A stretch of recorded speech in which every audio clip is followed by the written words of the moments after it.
Good afternoon, everyone. If you can let me know if you can hear me okay, that would be great.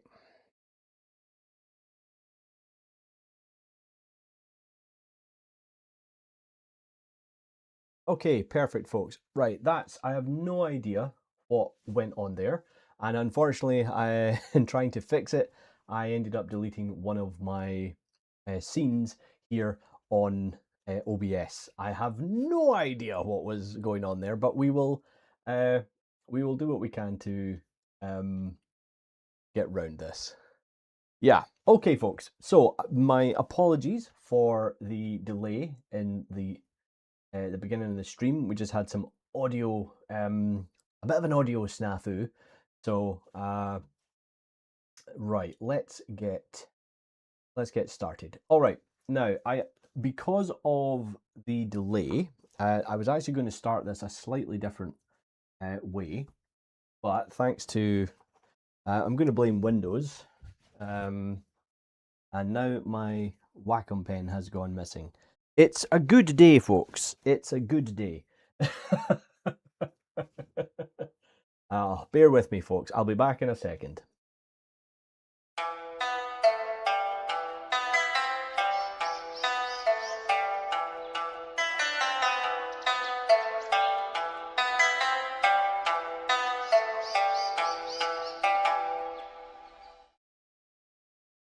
It's an awful start. It's a totally awful start to the stream today, folks. All right. Okay, folks. So hopefully more people will slowly start coming in and coming back from the brink of everything going to hell. How are we doing? That audio is coming through kind of peaking, right? So I'm just going to drop that a little bit. There we go.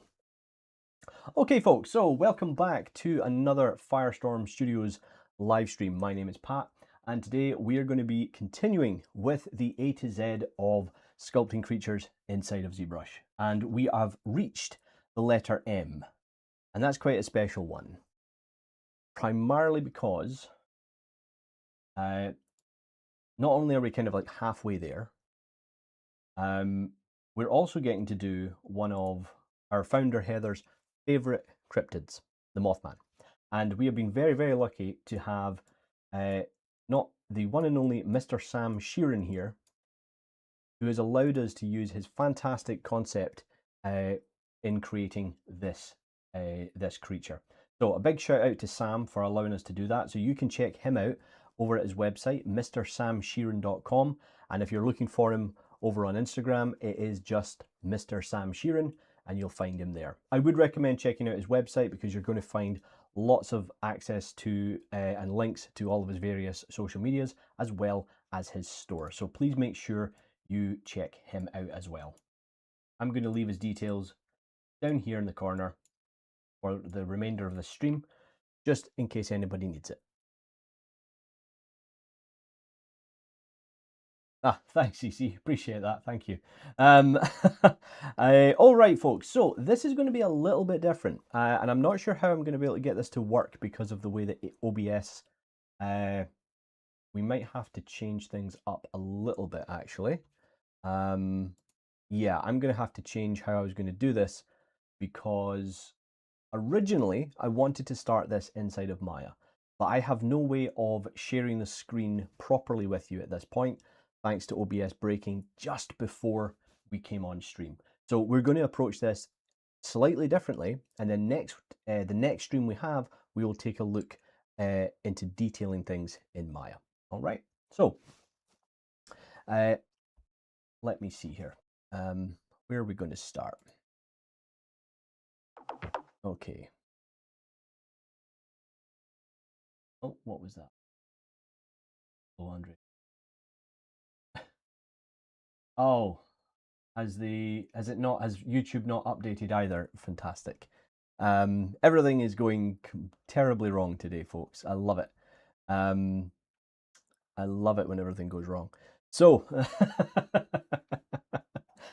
but that's the thing, folks. See, when you're live streaming, this is actually the fun part. This is when everything is just This is just how things go. And now ZBrush is being funny with me. Okay, we're gonna reopen ZBrush. We're gonna reopen ZBrush just to make our lives a bit easier.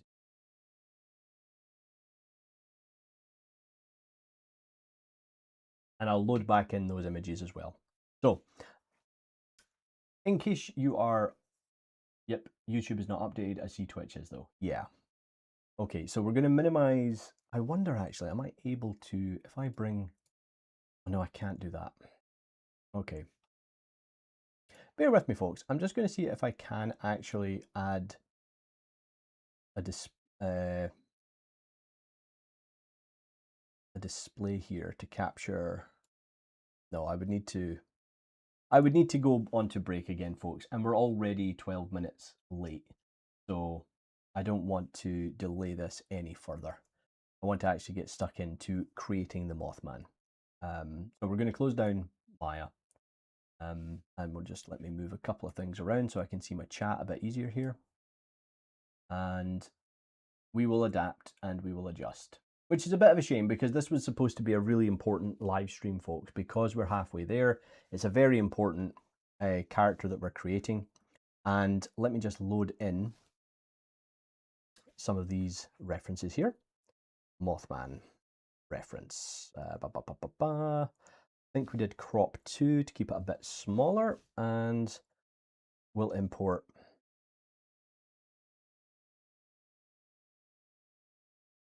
All right, I've got that in the way. Right, so we're going to go into texture, grab the image, I'm going to tap on this button here. This is the add to spotlight button. I'll go back into texture, select a new image, and hit that again. So now I can simply click and adjust my reference as needed and get that working in the right place. There we go. All right, folks, let's just make a little bit of adjustment here so I can actually work a bit more comfortable. It is one of those days, Manic, but then again, that's what makes for a fun stream, right? You guys don't want to see things go well, you want to see it go wrong. Sorry, I'm just fighting with my Cintiq here. There we go. All right. Okay. So yes, this is a really important live stream, really. It's kind of cool that we're actually halfway through the A to Z. And it's not taking us that long, really, considering that we generally spend maybe 2 to 3 sessions per creature. It's kind of cool that we're this far along already. And I'm very excited about this one. It is the Mothman. I mean, who doesn't like the Mothman? So, one thing I did want to talk about, I want to talk a little bit about the concept before we actually get into the meat and potatoes of how we're going to approach this character. All right. Now, for those of you that don't know, the Mothman is a cryptid from the kind of Chicago area in the States. So, you know, Illinois kind of area. And because of that, it means that a lot of the sightings of this cryptid and all the stories around it are generally sighted around Chicago. And that is where this image is essentially based. Okay, and we know this because the reference, if we look at the lamppost here, this lamppost you will find in Chicago only, that I can find. This seems to be very specific, a very specific design to Chicago. And I think that's really amazing that it just shows the kind of the level of artist that Sam is, that he's went to that level of doing the research to make sure that the lamppost that our creature is actually hanging around isn't just a generic ornate lamppost, it's a lamppost that you will find in Chicago. Now, if anyone's interested, it's a street called North Sedgwick Street in Chicago. It's in Chicago Old Town, and that's where I managed to find reference for these lampposts on Google Maps or Google Street View. So if you are interested, there we go. And that gives you a little insight into the level of research that you sometimes have to do when you want to be accurate in the images that you're creating. And that's the thing. It's a good way to be. All right. It's a good way to kind of, you know, overdo things in that regard. Make sure that you're your image that you're creating is accurate. Okay, so let's move this over to the side. And now we can start to slow things down ever so slightly. Because again, this image here, we're not going to be, this is going to be a bit of a slow burner, because the initial, or the kind of final idea of this is for it to be 3D printed. So with that in mind, I will be doing a little bit of work on this in between sessions, just kind of cleaning up things here and there, and we will use the streams for this to focus on certain things that we want to cover. And as always, folks, if you have any queries or questions about Firestorm Studios or what it is that we're doing today, please fire a question into the chat. Okay. Now,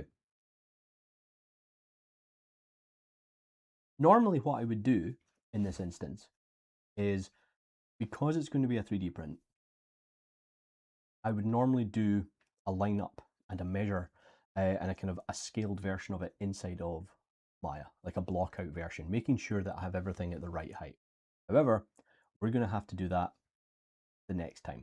So we're going to be working a little bit out of sync here, but it's okay, because at the end of the day, we're still going to have to make a fairly symmetrical version of our Mothman so that we can utilize all the features available to us in ZBrush. So let me just pull up my other references here. We should play GeoGuessr. Oh yeah, GeoGuessr, I've seen that. I don't know, I mean, it's one of those things, I don't know how good I would be at that game. I think I was only lucky with this one. But I'm always up for giving that a shot. I would always be up for giving that a shot. It sounds good fun. Okay, now, everybody knows that I like my Z-spheres, and I think we are going to do that this time. We're going to just use my usual workflow. So we're going to start with a Z-sphere here. Draw that out onto the canvas. So, making sure, using the gizmo, that I'm in the right view. Make sure I have symmetry on, and you'll know that you have symmetry on, remember, because you're going to have two icons either side, and as you move them together, they should snap and then they'll go green. And that lets you know you're on the center line of your Z-sphere, okay?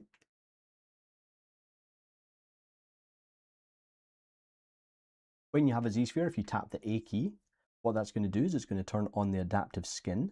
And if we go into the tool palette here and turn our wireframe, you can see that our adaptive skin, if we turn this preview on and off, we can see the difference that that makes. And if I change the Dynamesh properties down to 0 and refresh that, we're going to get something a little bit lower res, something that we can work with a bit easier. And I'm just going to hit the double button up here just to make sure that I can see the inside of it as well. Hey Carmen, thanks very much for coming along. Thank you. How are we doing? Okay, only about 55 folk, but that's fair enough, because we will have lost a few people when we had to stop the stream. So I'm going to now come out of my polygroup mode here. We're going to make sure that we're in draw, and I think I'll start this using this circular, this Z-sphere here. This is going to be the main torso area. I'm going to start by drawing out a slight neck area and then a larger head. Now, here's something that I'm a little bit curious about when it comes to moths in general. I'm not sure why people think moths are scary. I've been looking at reference of moths' heads in preparation for this, and there's nothing scary about them. Moths are actually quite cute, has to be said. Just scale that down a bit, move that up. I'm going to tap A to see how my preview is coming along, make sure I've got double on. And there we go. Okay, so I'm actually going to scale this down just a little bit. You don't want to overscale your Z-spheres. That will sometimes lead to strange kind of anomalies and artifacts in the model. They're cute, and a lot of them are really good. Yeah, they're quite amazing. They really do have some quite amazing shapes. We're going to go underneath again here. And I'm going to draw out another Z-sphere. Put it down. So, Just block. So again, I'm just going for more of a skeleton kind of armature at this point. Not too bothered about getting the proportions spot on here.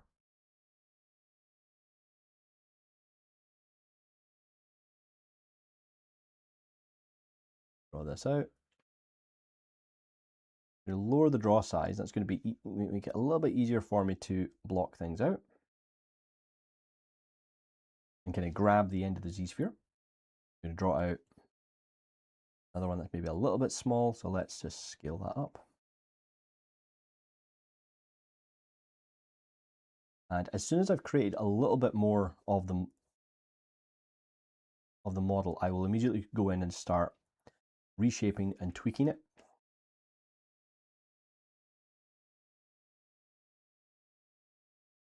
I'm just going to sharpen this up by tapping a couple of Z-spheres in here. That's going to create a nice sharp shape for the elbow here. I'm going to scale up our reference here, like so.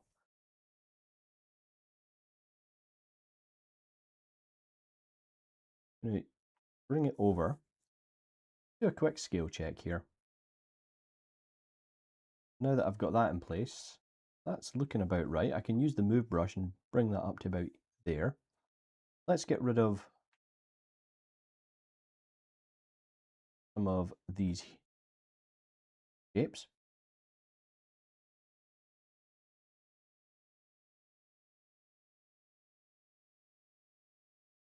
Move that into so, and that goes to here. Alrighty. So again, we have to remember that we are going to have to make some adjustments as we go, making sure that we allow for the fact that the creature is actually leaning into the frame. We're not going to get a perfect symmetrical shape here, but we just want to take our time, so we're overly happy with it. Looks all right to me. So let's draw in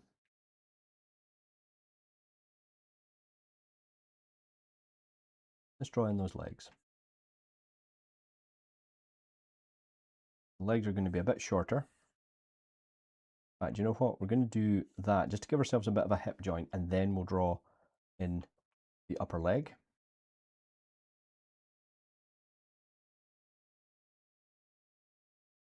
Go.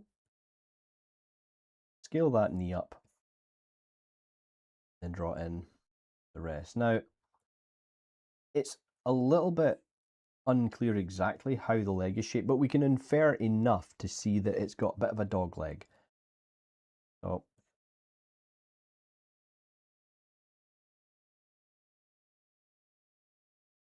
we've got our knee, which is this bit here.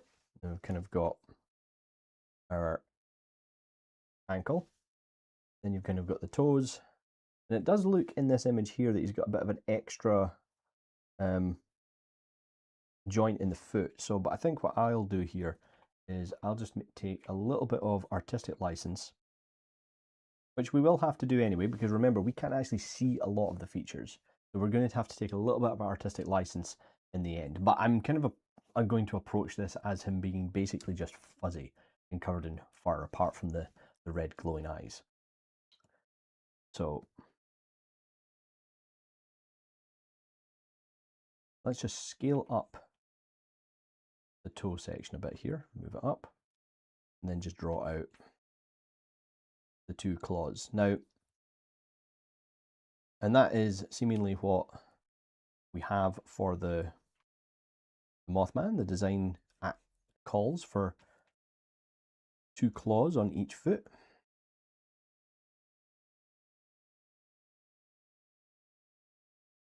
And this character is very hard to see, but he does appear.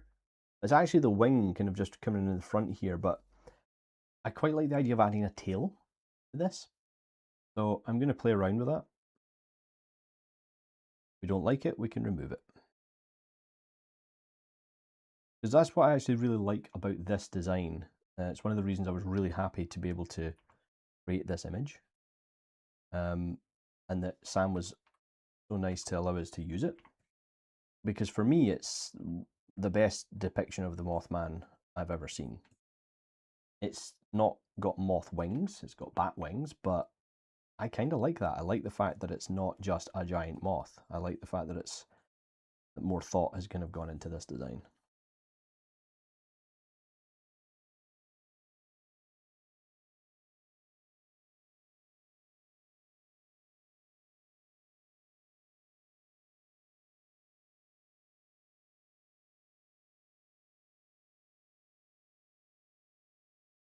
Okay.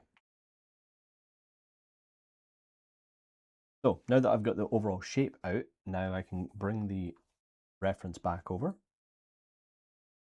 There we go. And let's just do another quick proportion check. So yeah, we can see that the leg's way too big, way too long. And again, it's another thing that you have to be careful of when you are using one singular image as your reference, is because we're only seeing it from one angle, we're not entirely sure how much the character is maybe hunched forward. So there's going to be a bit of forced perspective. So we're not going to get the exact look or kind of proportions of the legs, length of the body and things like that. So we're just having to adjust it until it looks right. That's kind of how I go with. I kind of go with my gut on this. And if that means that part of the image doesn't line up, then unfortunately, that's just the way it has to be. I'm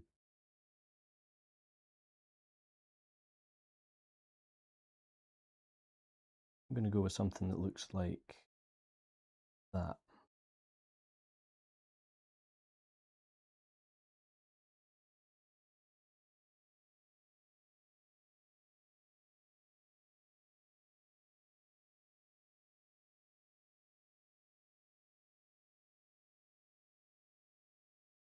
Maybe make an adjustment to the wing here. There we go.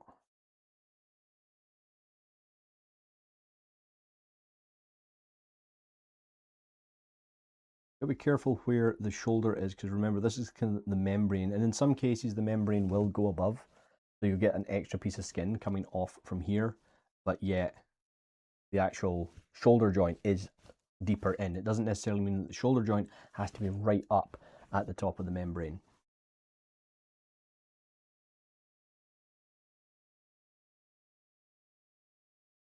How are we doing?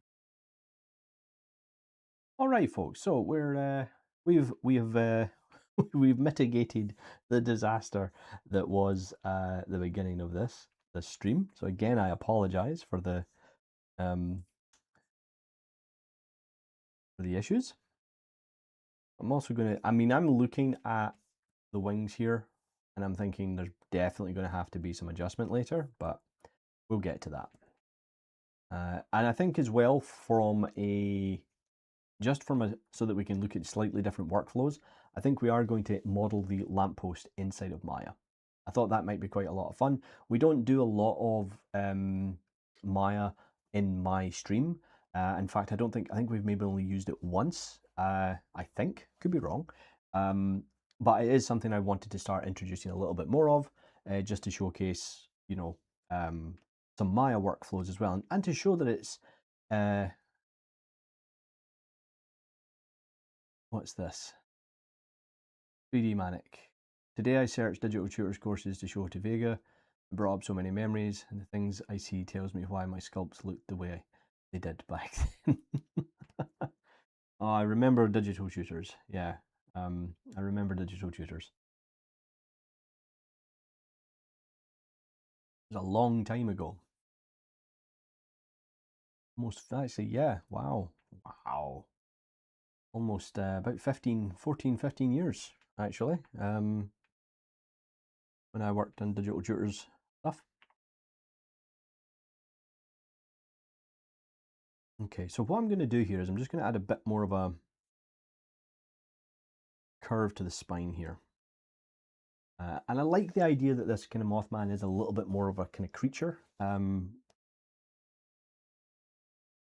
And what I mean by that is that kind of typically when you see some of the kind of descriptions and the drawings of him, it is just a kind of like a human-sized creature that's just a giant moth. I like this more kind of more gremlin style version of it is how I would describe it. Now, that to me looks like a thumb. And here's the thing, folks. Remember the rule that we have for these streams. We have to come in cold to these, all right? So I can look for reference of moths and things like that, but I'm not allowed to do anything else. So I don't really pay much attention, or I don't analyze the concept much. I feel like the wings look more like bats in the concept. Yes, they do. They do. And it's one of the reasons I like this this version of him.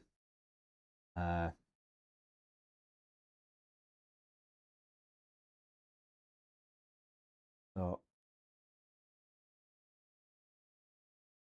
because it's a bat wing, obviously we have to bear in mind that this is going to be the thumb. So again, if you're ever interested in, if you really want to dive deep into comparative anatomy, look at bats. Bats are fascinating because a bat's wing is its hand, but the bones in the arm and in the hand are just elongated, and then the membrane between those bones has just evolved to be a thin membrane that allows them to take flight.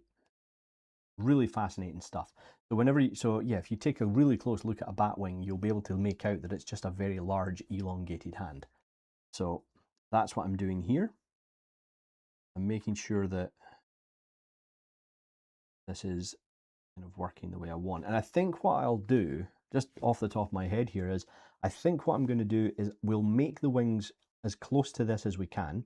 And we can see from the shape of the wing, the way that it's scalloping in, that the character has his wings like this. He's got his arm around. He's not got his arms fully splayed to the sides. He's curved his arm around, or his wing around the way. So that's something I want to make sure that I keep in mind when I'm creating the character.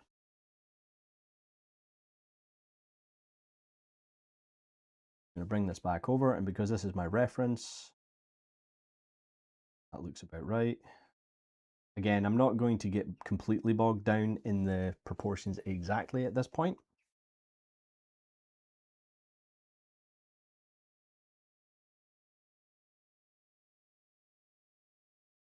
This is just our armature.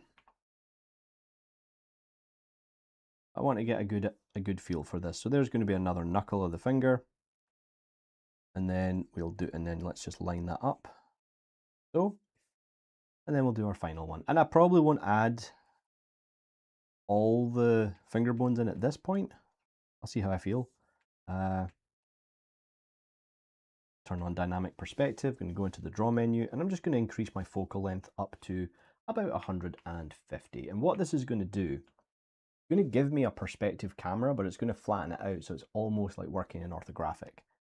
But it still gives me a little bit of depth, a little bit of perspective distortion.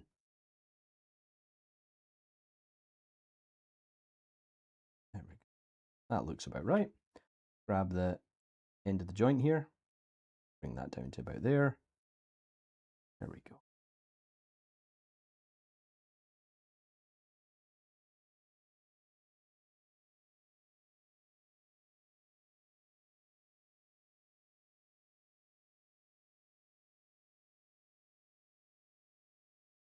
There. Make a few changes. Perspective off. And I think what we'll do now is we'll add in, this is going to make him look either really scary or really funny. I think it might make him look a bit funny. There we go. Funny is exactly what it did. We're just going to pop those in and move them in like that. And this is something, if you weren't aware with Z-spheres, when you apply them, you can make eye sockets by just very carefully moving them back into the mesh, like so. And depending on how kind of dense the mesh for your preview is, you might end up actually creating some loops around the eyes. As we can see, I haven't done that. not looking good. So let's maybe up our Dynamesh resolution. Oh no, it doesn't like that at all. What did I turn off? Oh well, not a problem. ZBrush doesn't like it, so what we'll do is let's just go in here. If Spotlight would actually do what it's asked, what's happened?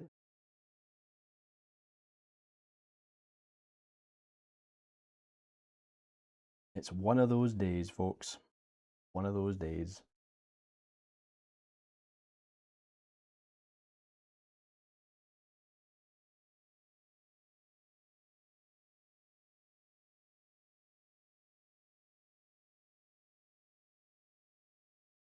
Oops, that's not what I wanted to do. I'm going to take these, I'm going to scale them down a bit, see if that helps any much with the pop them in. I mean, he just looks really cute now. Yeah, we're getting there.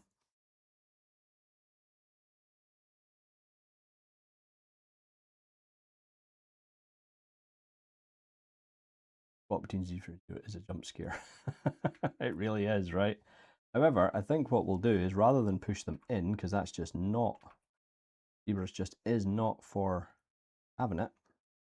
Oh, I see what it is. Right. I think I know how to fix this. Yeah, I can fix it that way, but I'm really not that bothered. I'm going to undo that and just move these around.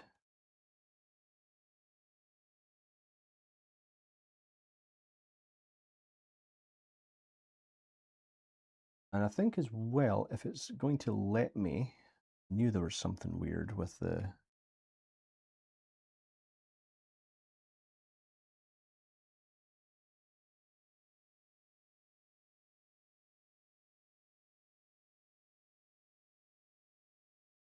there we go.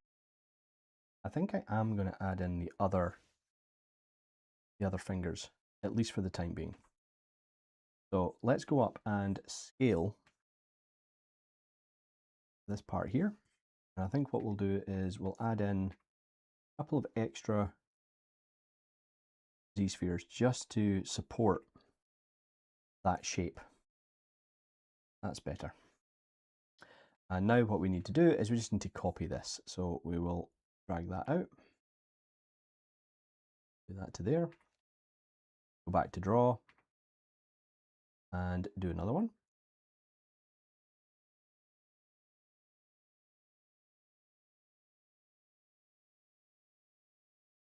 Going to, that's looking all right. Again, your Z-spheres aren't really there to be perfect. We just need them as a good reference when we're blocking out. And I am going a lot slower than I normally would for something like this. But that's just in case anybody has any questions, just so I can catch them before we move too far. I think that the levels at 2 causing it to smooth. Yes, it is. I mean, I got to be honest. I do feel as though something has been done to Z-spheres in the last few versions of ZBrush. Something's definitely broken because they do not behave the way that they used to. And I'm hoping that it gets fixed at some point. My gut tells me that it's just another feature that's not playing nicely with them. Because they certainly don't behave the way they used to. They're much messier now. Okay.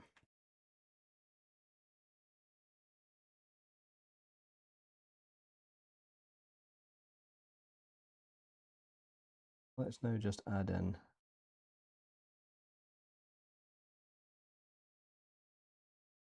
actually, I know there's something wrong with them because I recently went back to my perpetual version of ZBrush when I was helping with a mentee, and they only have the old school version, the 2022 version. So, and they behave differently. So, definitely something broken. which is a shame because it's still one of the best, in my opinion, it's one of the best ways to make a mesh in ZBrush. So what I'm going to do with these is just now move them out. I'm not going to try and match the wings at this point. I just want to get this shape out there. There we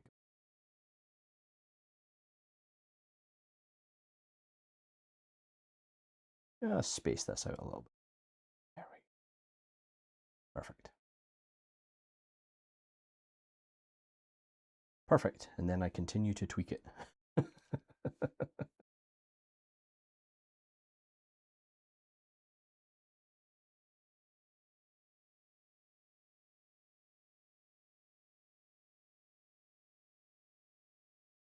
I don't want to add in another edge or another Z-sphere, but I'm going to anyway, because we really do need that extra curvature.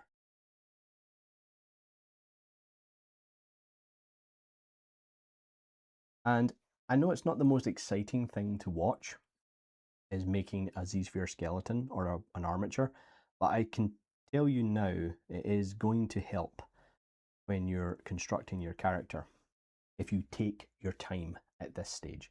And I've said this over and over and over again. Spend more time at the beginning of a project and you won't have to spend as much at the end. Okay. One of my biggest bugbears in pipelines is this need to rush through the beginning of any kind of asset. Like, let's get the asset knocked out really, really fast. Why?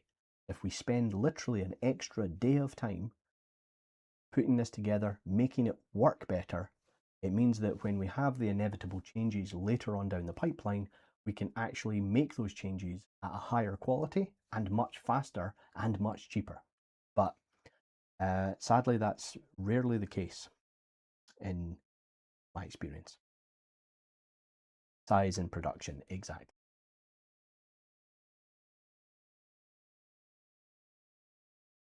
But then again, we're artists. What do we know?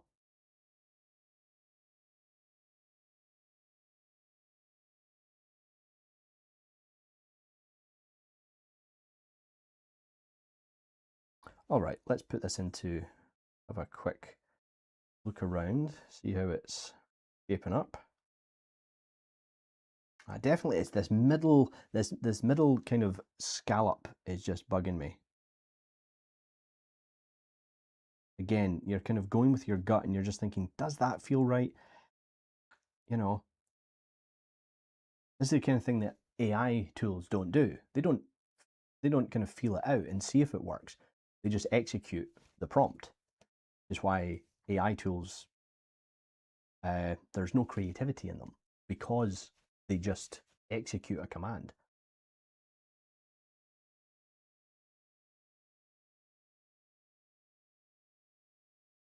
So,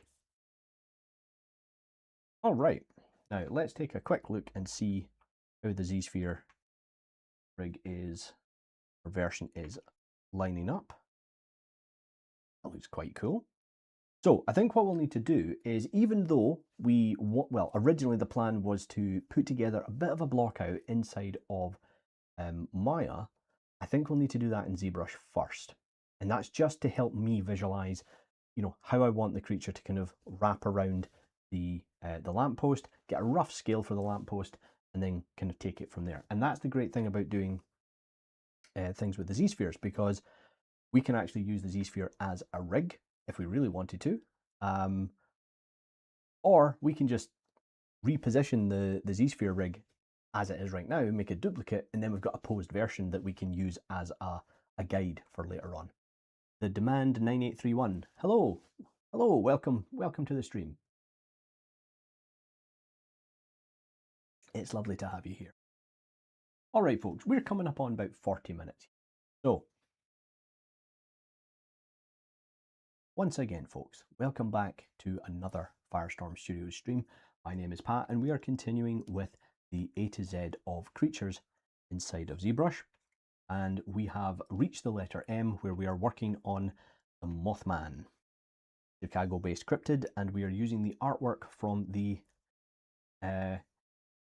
fantastic artist, Mr. Sam Sheeran, who I strongly recommend you check out.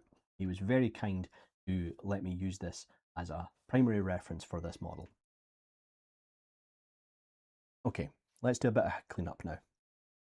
We're going to append a cube,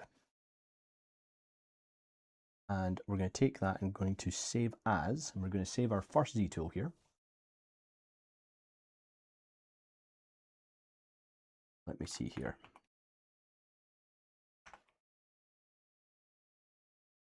Sorry folks, whenever you see my kind of head dipping to the left here on camera, it's just because I have to look underneath my Cintiq so I can type properly. It's ridiculous, but it's just the way it has to be. Okay. And let's just call this Mothman 1. And there we go. So the reason we have this cube here, in case you weren't aware of it, is we use this as our scene file. Because in ZBrush, it doesn't save files the same way others do. What's this? I'm sorry. Oh, sorry, folks. Gladly, my lead has that mentality and lets us spend some extra time at the beginning to make sure the good base is built, which we can be iterated on. Oh, that's good to know. Good to hear that as well, Manic. That's great. It must make your life so much easier. Because it does. It saves a lot of time, you know. I wanted to know, what would you recommend for fellow artists trying to enhance set of skills when it comes to creating amazing sculptures like yours? Oh, thank you. That's very kind of you to say. I really appreciate that. We will come back to your question though. What's the difference between append and insert? Ah, okay. Well, what I'm going to do is let me answer Carmen's question first, because it's a bit quicker to answer, and then we'll go back to the sculpture one. So, append, you notice, is going to pop. If I choose append and then say, hey, I want to put in Polymesh 3D. So now we've got a cylinder, Polymesh 3D, all this kind of stuff, right?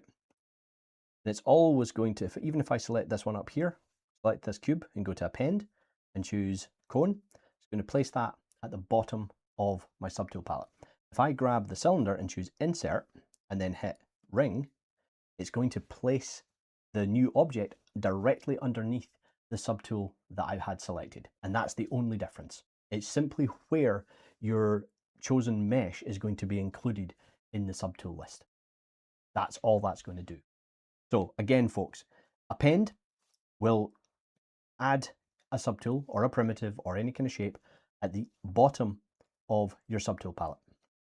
If you use the insert, it is going to create a new object directly underneath the subtool that you previously had selected. Okay, let me just get rid of these now.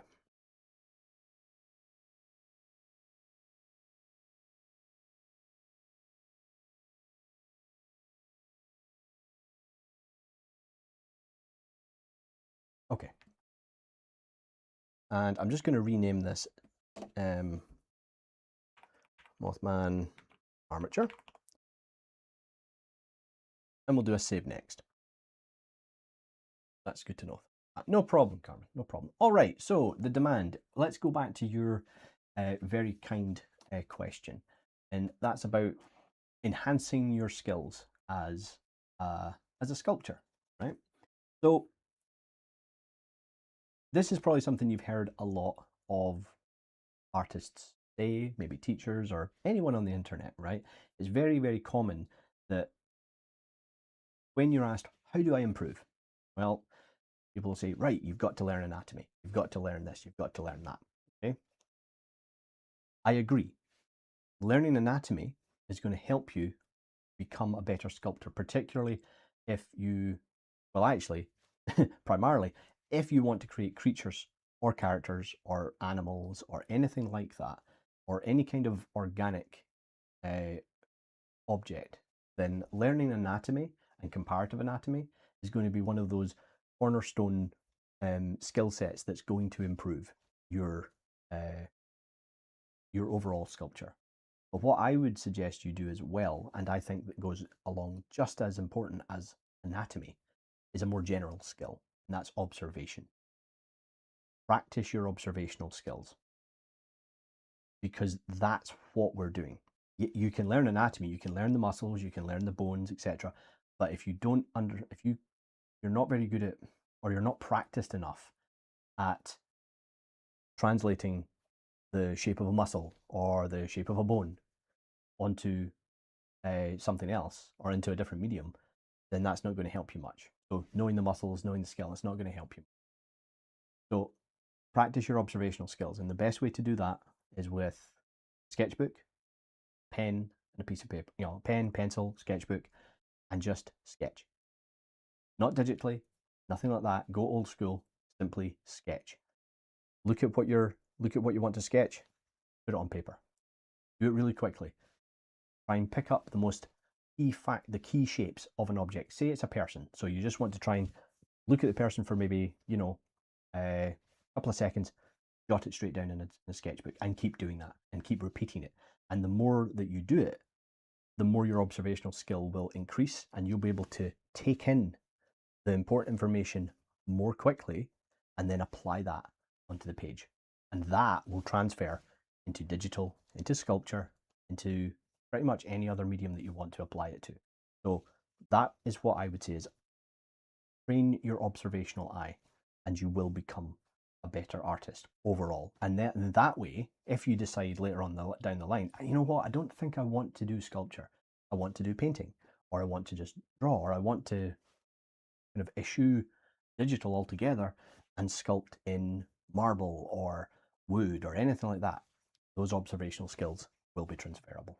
Okay, so that would be my most general answer to that, the demand. Hopefully that helps. Obviously, there's going to be other things you can practice. You can, of course, practice anatomy, you can learn software, etc., and all this, but that is secondary to learning how to observe and interpret something into a different medium. And that's what you need to practice.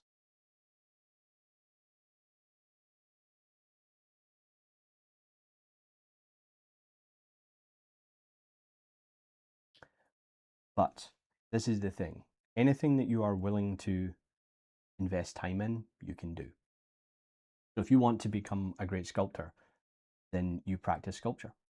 You practice observation, you practice sculpture, you practice anatomy. Hey, if you want to be a hard surface modeler, then again, it's the same rule. You observe the real world, you observe the object you want to create, and you interpret that into a different medium, be it sketch, a CAD program, or a physical model. So I hope that helps. All right, folks. So now that we've got our armature blocked out, we're going to now look at our lamppost, because one of the things I also believe that's really important whenever you're kind of interpreting an image like this, it's good to get an overall view of the whole image before you go into the details. Okay. So what I'm going to do here is simply I'm going to append a cylinder. Doesn't really matter what type. I'm just going to do a quick Z-remesh on this.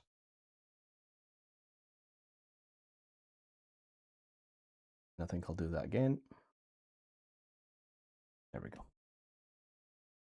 And we'll scale that down. You can do this one by eye.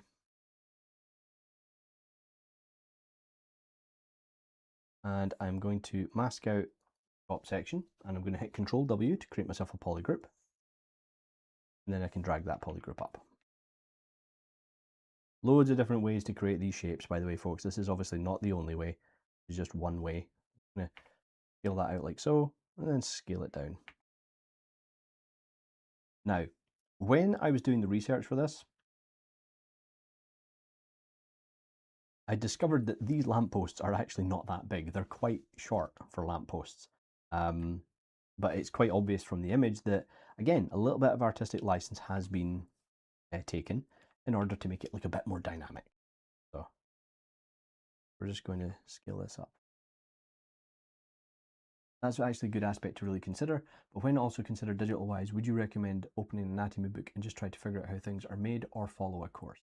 Okay, so depending on how you learn is going to determine whether or not you go with a course, all right, or if you go with a mentorship.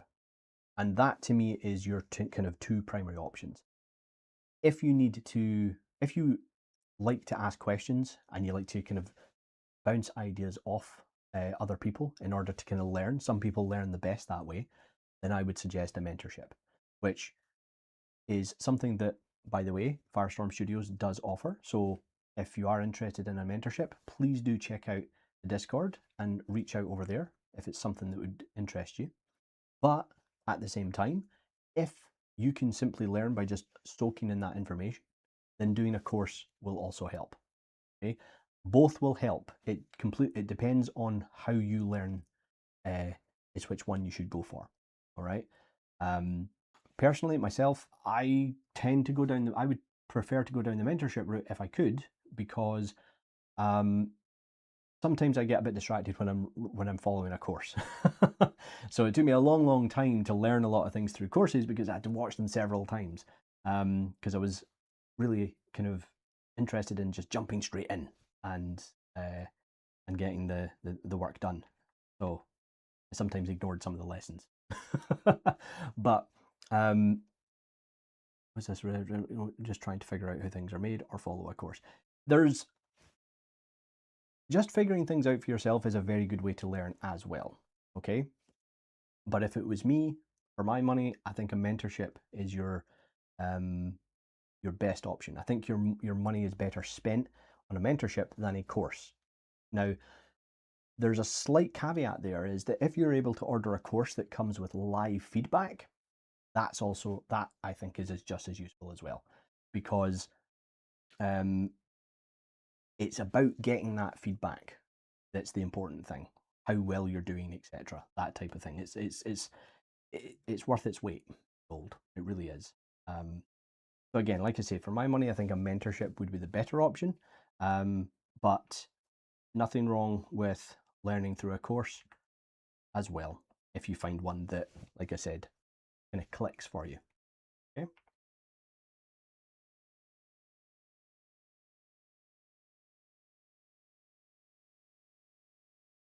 But in between those kind of those options, simply picking up an anatomy book and trying to learn it and try to interpret it is always going to be beneficial to you. Always. Okay. You cannot, you can never learn too much about this stuff. In my book, I need an edge loop. Insert multiple edge loops.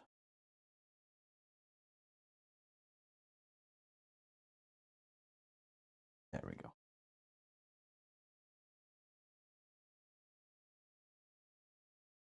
The reason I've done that is I want to go into the options here and just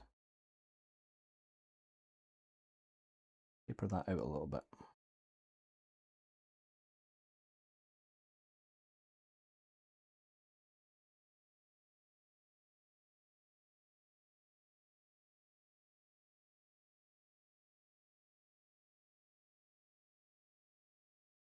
But ultimately, at the end of the day, practice is what's going to do the best. Jumping straight in, kind of what's going on here, where I'm thinking in a way too fast or rushing things fast. Honestly, thanks for the advice. I'll see your opinion. Okay, no problem. Yeah, this is the thing. You don't want to run before you can walk. Okay, it's a very old adage, that, but it's very true. It's why I spend so much time in a model at this really early stage, because if I rush ahead and start adding in details and things, then I'm going to miss out on really important parts of the form, and the character might not work the way I want. So it's a very important kind of thing to consider, is that you don't want to rush ahead with anything. Take your time with it. Take your time with it. You'll thank yourself later on down the line if you just take your time with what it is you're doing, because at the end of the day, you will be a better artist for it.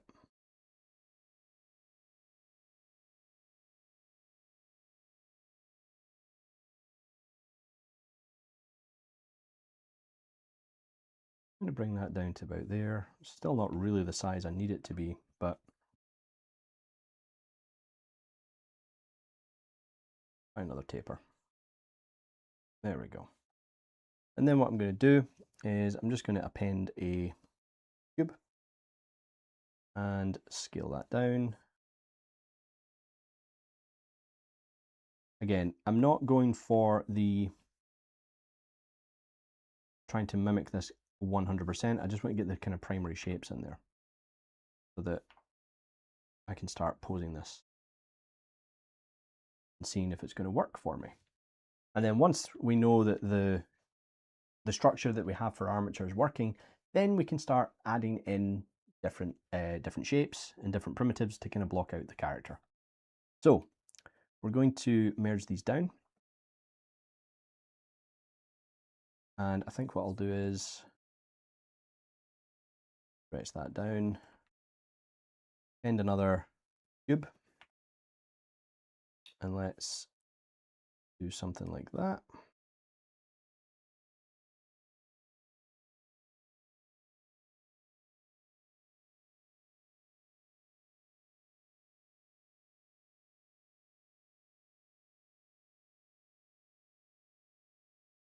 And again, I'm also trying to think about how this might look as a 3D print, how you would construct it. Is this going to be too tall? Do we want it to be a bit shorter?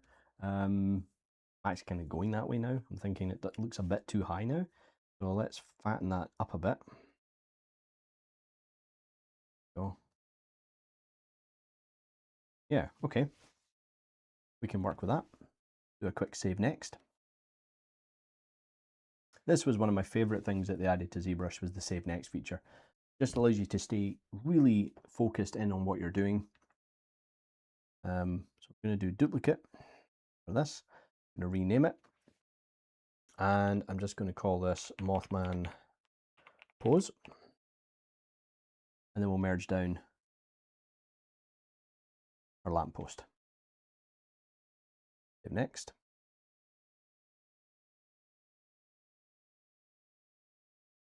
And now let's get posing, folks. So we're going to hide one of our original armatures. And now I'm going to turn off symmetry and start posing the character.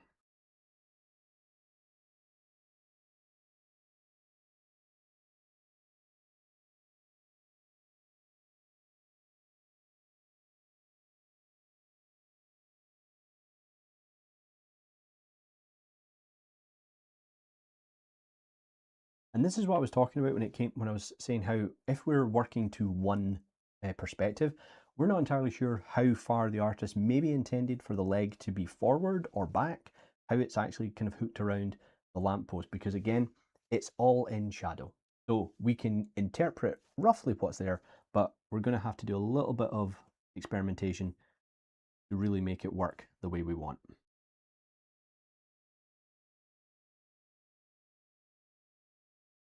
And I am aware at how funny this looks at the moment.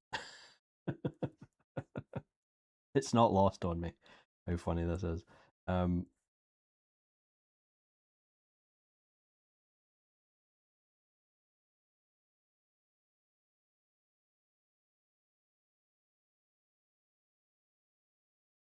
We'll grab the move brush and just... I'll try and go a bit slower here as well, folks, so that you can take in what it is I'm doing a bit easier. Because I know that Z-spheres can be a little bit of a pain to work with sometimes.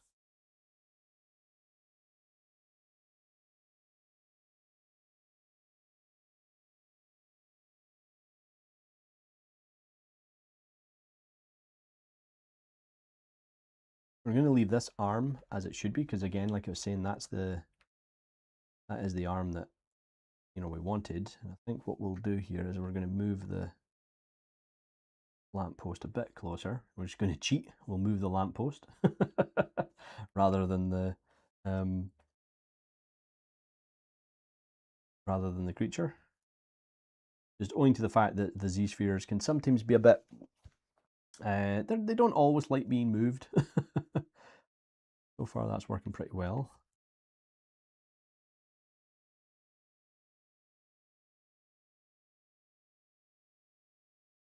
Again, I'm looking at the negative space as well. That's something to remember when you are posing a character. Look at the negative space. That gives you an indication of where the knee is positioned. So if you think to yourself, oh, the knee's not really working there, so it's obviously not kind of rotated out the way. It's more pointing maybe forward and maybe down. Okay, which makes sense because the creature's he's hooking around the lamppost. And then we've got this other one up here, which we're going to can't really see as well. This is again another one that's hidden mostly by the wing. So it's pretty unclear what's going on there. But from what I can see, I reckon the knee is actually out a little bit more like this. Which again makes sense because it's a bit higher up. And then something like this.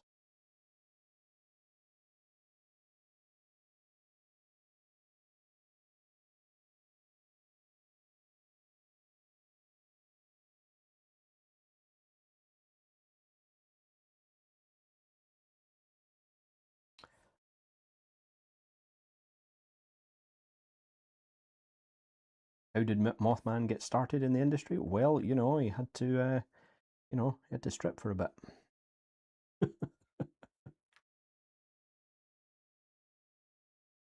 Okay, folks, I said it because I'm pretty sure a lot of people were thinking it.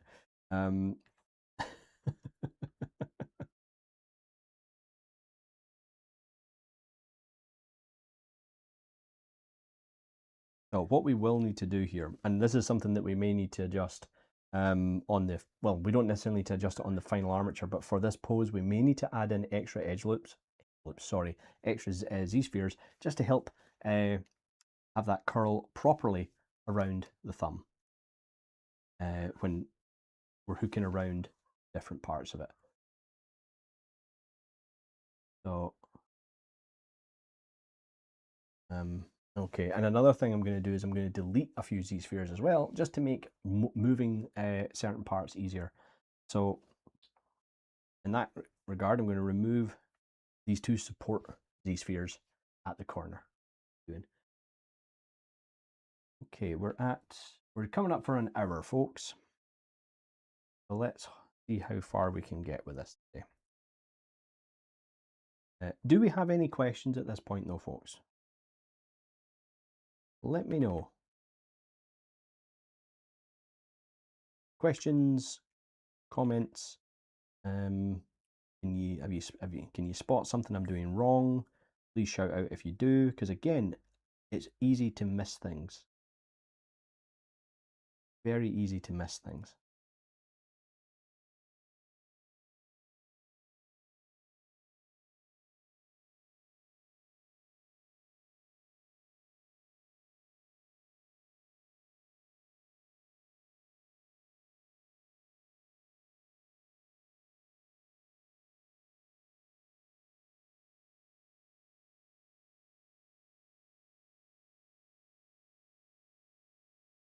Probably need to actually maybe add a bit more into the toes. A few more joints just to really create a bit more interest.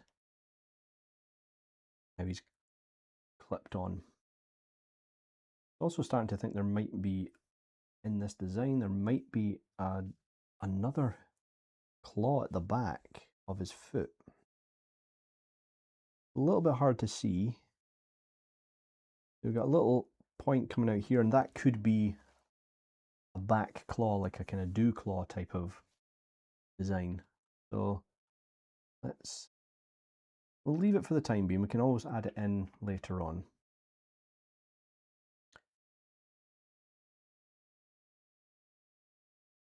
But I think for this,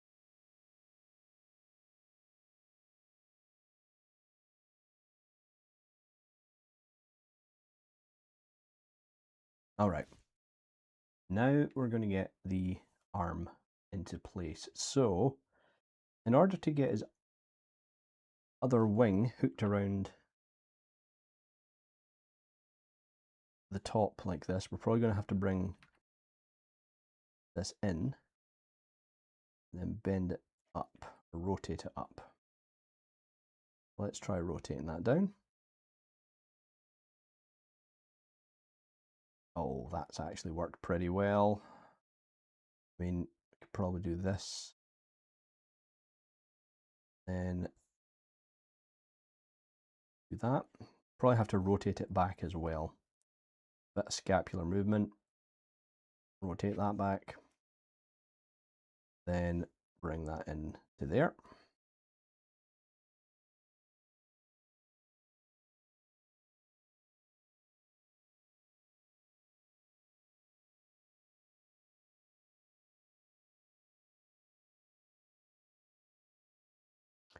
And then we can rotate all of these fingers back the way so they're behind it.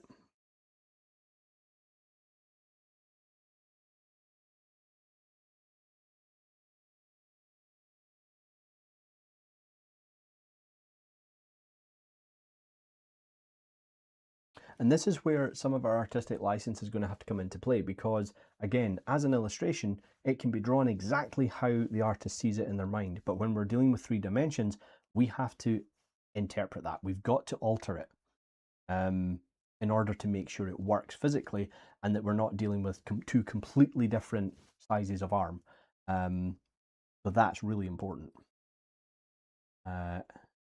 So let's now rotate this down here. I'm just going to rotate this. Oh, that's the wrong one.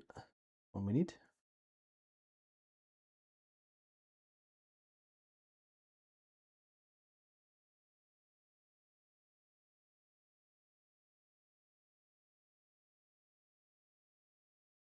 We can do a bit of suspension of disbelief with how it's getting into this shape, but at the same time,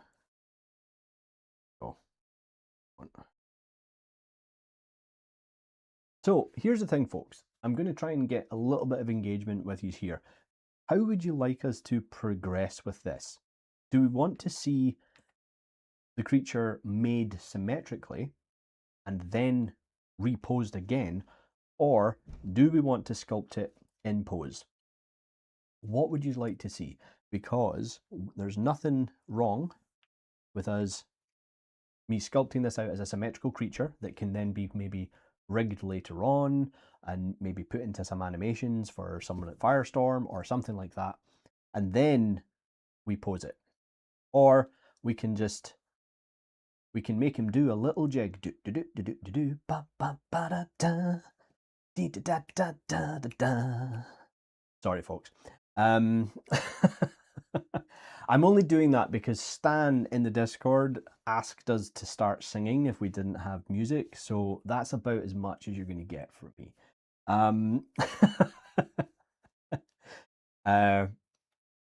So yeah, let us know, folks. Let us know, or let me know, what would you prefer to see? What's more useful for you to learn? I mean, now that I mentioned about maybe making this into a rigged character and giving it to one of our Firestorm team, not gonna lie, that's kind of exciting. That would be kind of cool. But you know. Anyway, let me just continue to get this into position. So it looks as though the wing is going to come around here. And this is where I might need to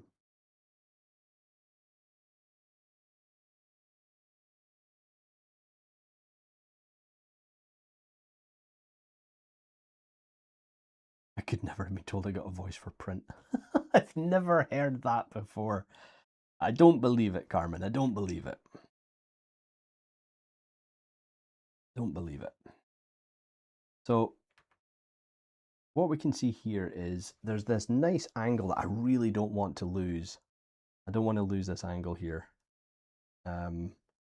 This is where we might need to extend the wings a bit so that it goes all the way down.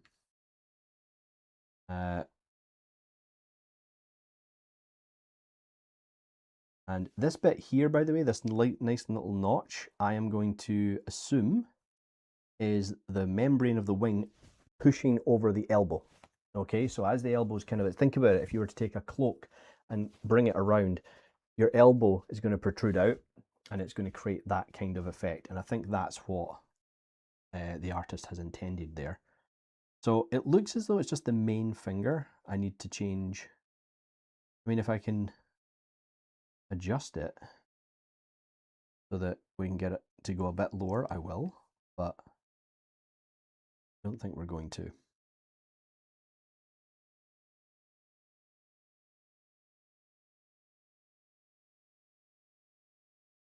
Yeah, we're going to have to change. We're going to have to increase the length here a little bit. The back is fine. So what I'll do here is I'm going to first bring this down to, use the move brush here. I'm going to bring that down to roughly here. Seems to be just before the toe, so about there. And this has to be a bit higher, about there. So maybe, yeah, that's looking pretty good. So that means I just have to take this one here and do the same. So we've got the knuckle, and then let's just bring that further down to there.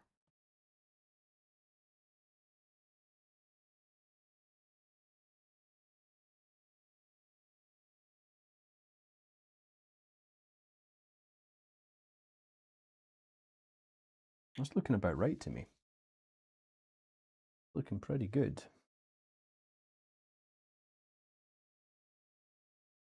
Apart from this one here, this has to be round.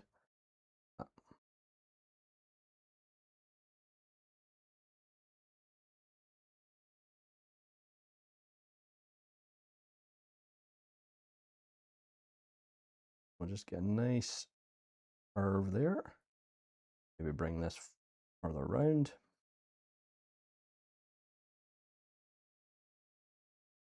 Okay.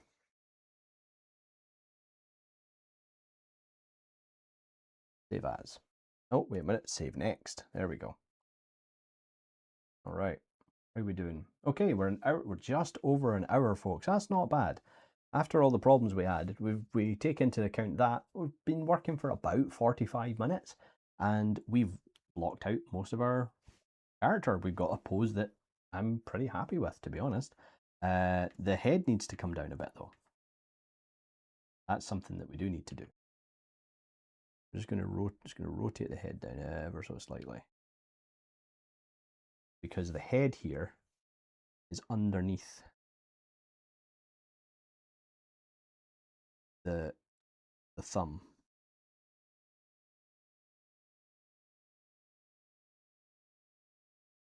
And we're going to scale the head down too. And I think as well, I'm just going to, you know what, let's just move these.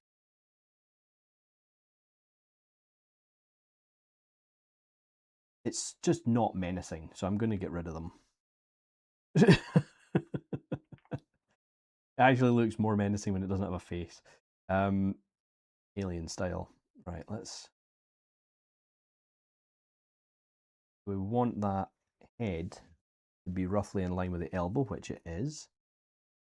So, because that's what we want. We want that kind of idea of it kind of creeping round the lamppost.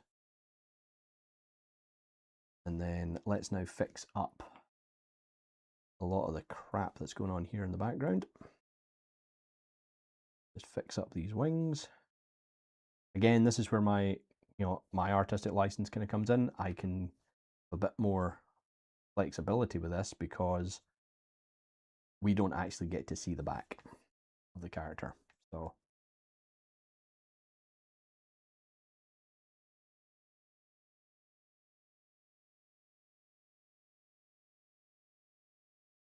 I'm going to clean that up like so.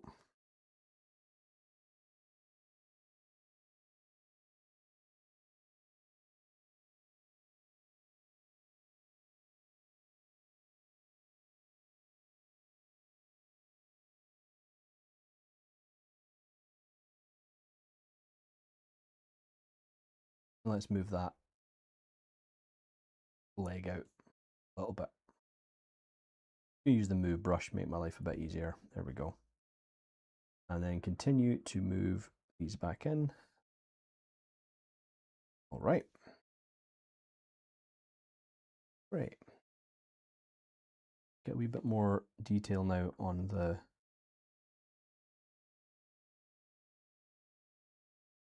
thumbs.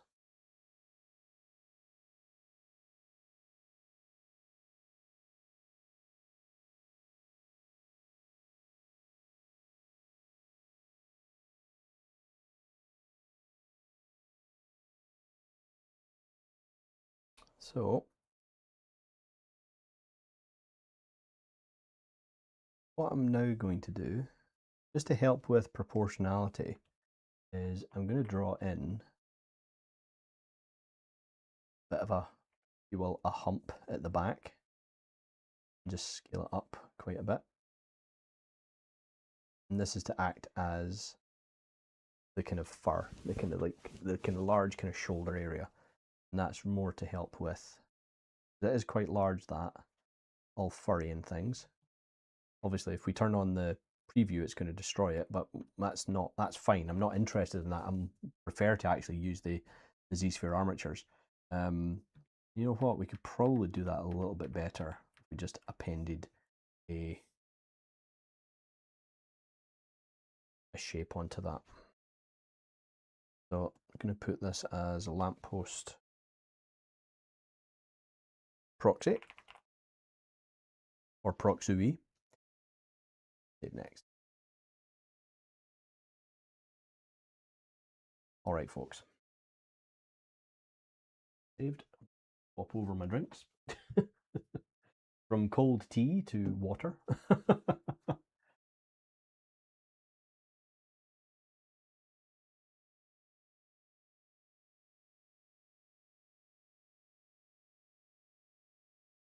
Okay. So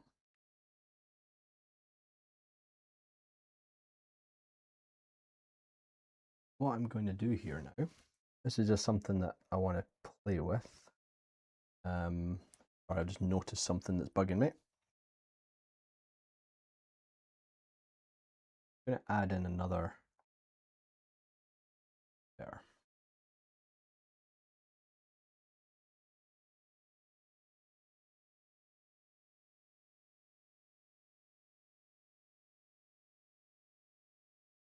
Like I was saying, spend as much time as you can at this point. Make sure it's the way, more or less the way you want it, before you move on, because then it's just a case of going, right, well, now I can just focus on filling out the forms.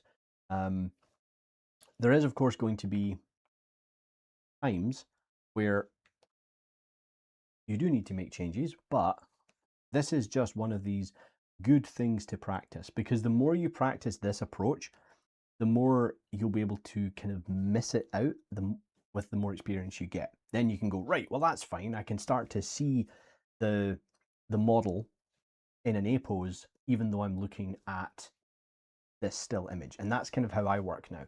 I will take this still image and I will just work it into an A pose and then go from there, and then tweak and check things as I go along. Same way you've seen me doing by lowering the opacity of my image here, bringing it over and seeing how well it's lining up. Okay.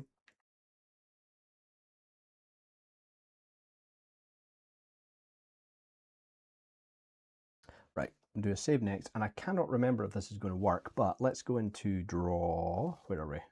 Paint stop. I'm going to click on the paint stop here. Z-sphere tool preview must be in preview mode before entering paint stop. Of course it must be. Okay, so if you've never used paint stop before in ZBrush, it's ZBrush's built-in 2D sketching feature. So I'm in preview mode and I'm going to go into document and just tap on paint stop. And it's going to crash. Great. Come on. No? Okay. I know what I'll try. I'm going to take this and I'm actually going to turn it into a adaptive skin. So I'll go to, actually I'm going to go to unified skin, and I'm going to make it a unified skin. And then I will select my proxy, go to my, oh no, That's not what we wanted.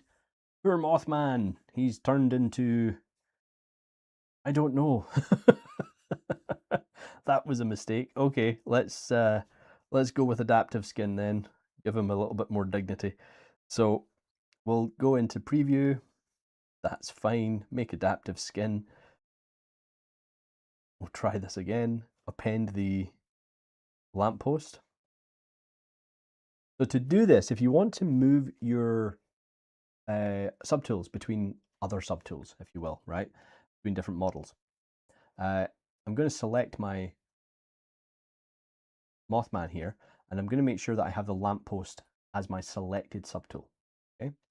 Now, when I switch over to my adaptive mesh that I've created, which is like a separate file or a separate subtool, I can now append that lamppost, but I can only do it because it's the currently selected subtool in that other mesh. I completely agree. It's not very intuitive. In fact, it's the exact opposite of that, but that's how you do it. Now, the lamppost is in there, and I'm going to see whether or not this will now work for me. So let's go to Document, Paint Stop.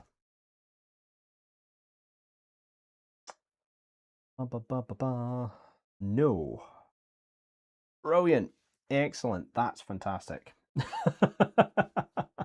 That's fantastic. Okay, so in that case, I am going to... I won't be able to open up Photoshop because it won't show here. All right. What I was going to do, folks, is I was actually going to sketch out the wing scallops here just to see how close I was. But that's fine. We will just do it a different way. So in this same model, I'm going to hit Shift S on the keyboard, and that has created a snapshot of my model onto the canvas. Now, I'm going to go over to the tool palette and I'm going to choose Simple Brush. I'm going to say Switch. Oh, sorry, my apologies. There we go. Simple Brush. And in here, down at the bottom, I have a bunch of 2.5D brushes. So if I select, say, the Simple Brush and just paint over here, I can paint with depth, okay? And the more that I build this up, the more depth I get. This, by the way, is what ZBrush was originally designed for, in case you're curious, okay? And what's cool about this is if I go back into this brush, I can choose the eraser brush, and I can actually start to erase parts of that mesh. So it's this kind of very thick paint with depth, all right? I remember some of the crazy artwork that people used to make just in 2.5D in ZBrush. It's amazing. What's this? You can make Morpheus from Spider-Man and Man-Bat from Batman the animation. Same armor. I actually have made a Man-Bat. I can load that up if people want to see that at the end of the stream. I'll happily show that to people if you want to see it, if I can find it. I'm not entirely sure where it is, but I will see if I can find it. Anyway, the reason I'm showing you this is that if I go in here, I can choose one of these brushes, this one here, and hey Stan, you missed me singing, Stan. I did a little thing for you because I know you asked us to do it, so because I don't have any music playing. No, I'm not doing it again though. I'm not doing that again. No, I can't. It's a one-time thing. Anyway, so the reason I've done this is because we can't seem to get into Paint Stop. Not sure why. I'm going to use the 2.5D, dropping my model to the canvas. Okay, dropping it down to the canvas. Now I can actually start drawing out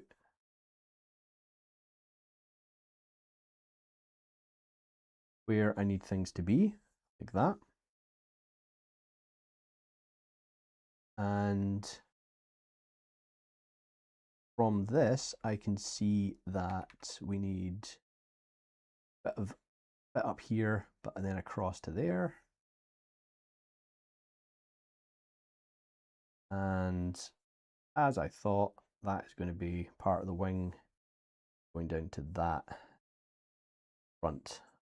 Okay, so that tells me that I've got one bit a little bit wrong. I need another one of the fingers to come round and wrap round into the second part of it. So I know this probably won't make a lot of sense to everyone, but it makes sense to my brain. And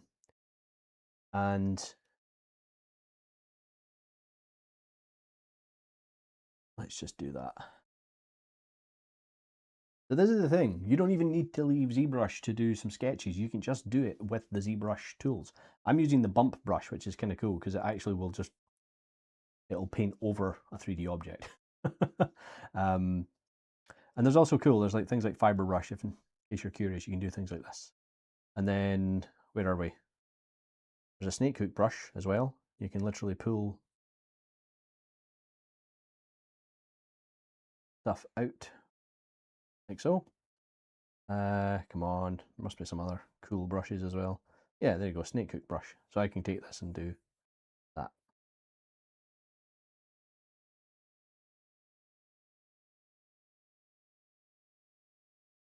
There we go. Some really random stuff for you all to kind of see today, okay? But no, that is essentially, that's given me a little bit more information. So now I can jump back to my original mesh. I can clear my canvas, draw that out, and I now know that I need to bring this other wing or this other finger around like so and have it line up with this one here, but a little bit lower down and probably a bit further out. That. And then we can do something like, there we go. That's what we wanted. And if you guys spotted that before me, well done. I didn't. So it also tells me I need to bring this one up a bit higher. Right, cheat a little bit and bring that down to there.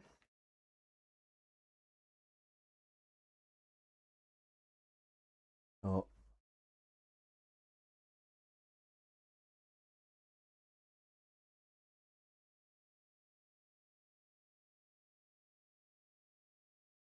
okay, yeah, that's working for me. Okay, save next. Right, folks, so we haven't had any kind of feedback regarding what we're going to do, so I'm going to make an executive decision, and I think we're going to do the symmetrical version. We'll do the symmetrical version. It's good because what I can then do is I'm going to take the move brush and I'm going to drag some of these down. I'm going to take these and move them a bit further down so we get a bit more, length on those, and we will delete the eyes.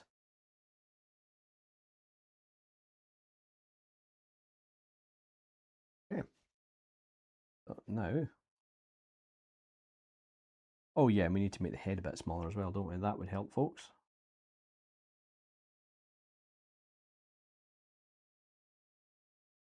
Okay. Now the fun begins, folks. Now the fun begins. But now we can see, there you go, you can see as we jump between the two, I can see what else I need to add. So I'm going to add a bit more into the thumb.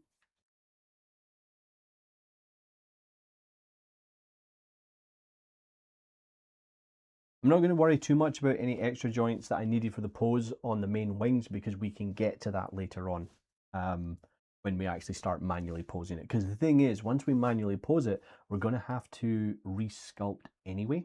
And because again, this is the plan for this is let's make it into a 3D print. I'm not going to be too worried about that, but it would be really nice to kind of at least have a base version of this that we could put a rig in and let somebody animate it, that kind of thing. So before we get properly started, let's just, whoa, we don't want that. There we go. Okay. I'm going to put the pose armature, and I'm going to take this, scale it down even more, and then I'm going to append another cube. This is going to be my floor.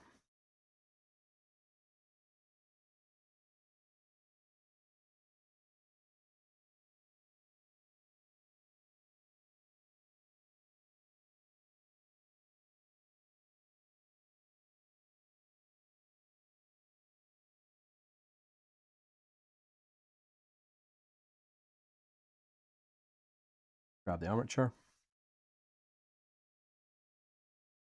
and now we can reposition the feet, get them looking a bit more rig friendly. I'm aware that they're pointing at a weird angle. That is not rig friendly. Riggers would not like that. So we'll fix that.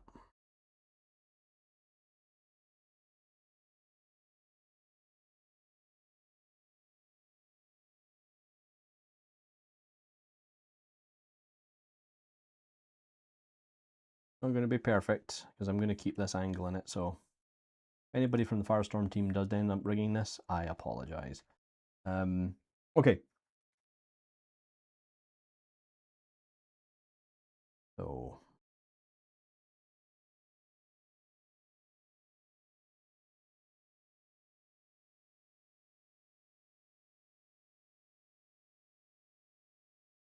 why the hell not?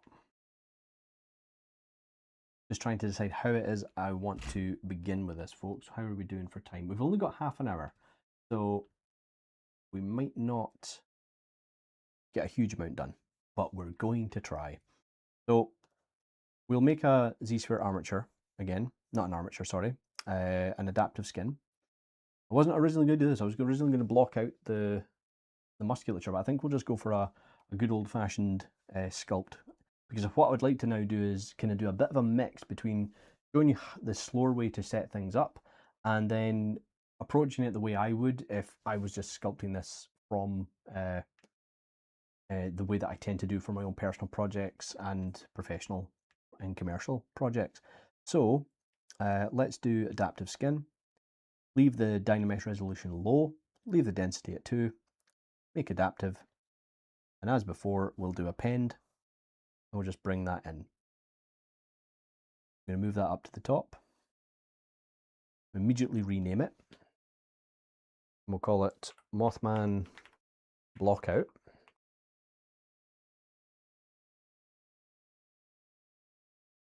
We'll hide everything else. I need to rename this floor. There we go.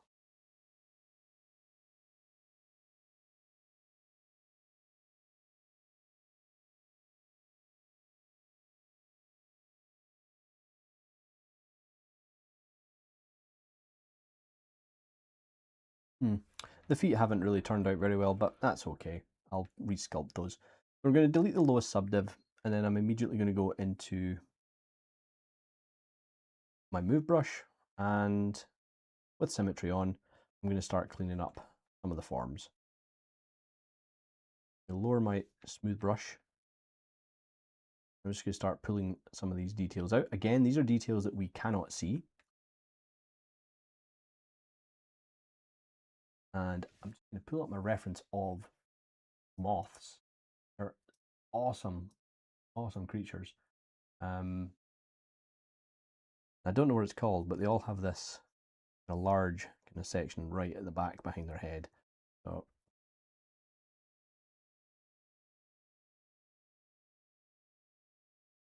we'll get that in.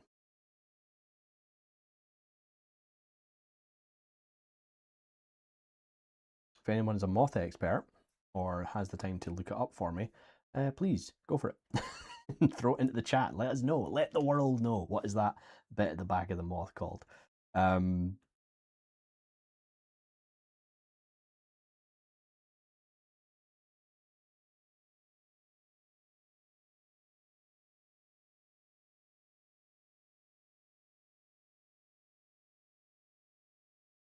Have you used ZSketch or ZSpheres on ZSpheres on stream? I think we might have demonstrated them either for the letter A or C. I think we might have done a little bit for the aardvark, maybe the chupacabra. But it is something that we could look at again. There's no problem. We can definitely do that. If anyone's curious, we can look at that. So let's just grab the move brush here, move topological. I'm not going to, I'm kind of going for more, I guess, like I say, kind of more gremlin-y design features here rather than a moth. I mean, we're going to make the top of the legs quite hairy, but I think for the base, for like, from the knee down, we'll do something a bit different. What I'm going to do here is I'm just going to hide the wings. So, and then start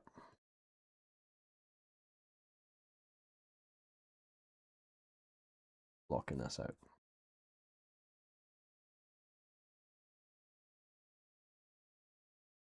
Got the smooth brush on a very low setting, and we are going to dynamesh this eventually so that we can start putting in some primary forms, but I'm just going for the general shape at the moment.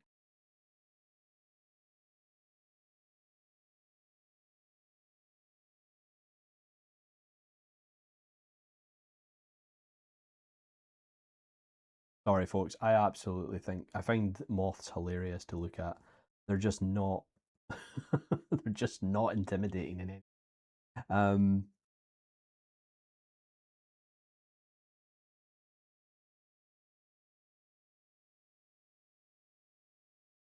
Get those streams out.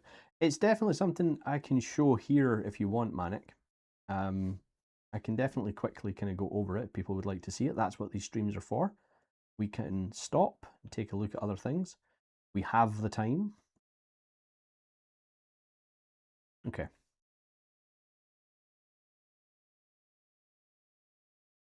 going to append in. You know what? Let's use the insert mesh brush here for this. So we'll go to IMM brushes. So B, I, and then H or F, depending on which one you want. F if you want the full ones, H if you want the half ones. And I'm just going to draw.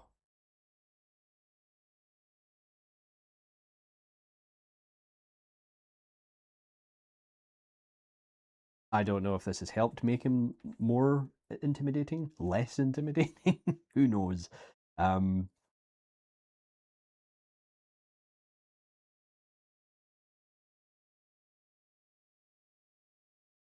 am going to unmask them, split unmasked, immediately rename them.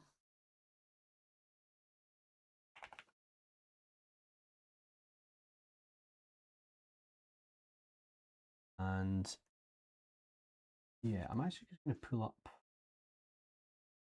Bear with me, folks. I'm just going to bring a little bit of. I need to find a new piece of reference I don't have in your ref. Sorry about this. I hate doing this on stream. I hate kind of interrupting the flow when I need reference, but see if I can find this quickly.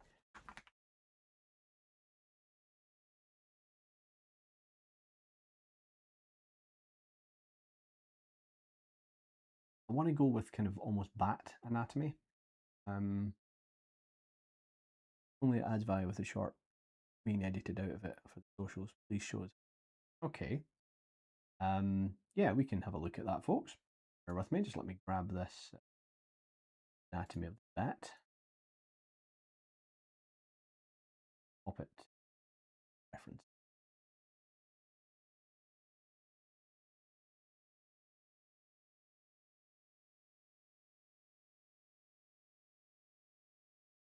Okay. All right, folks. So let me see how long we got. Always thinking in terms of less effort, more value.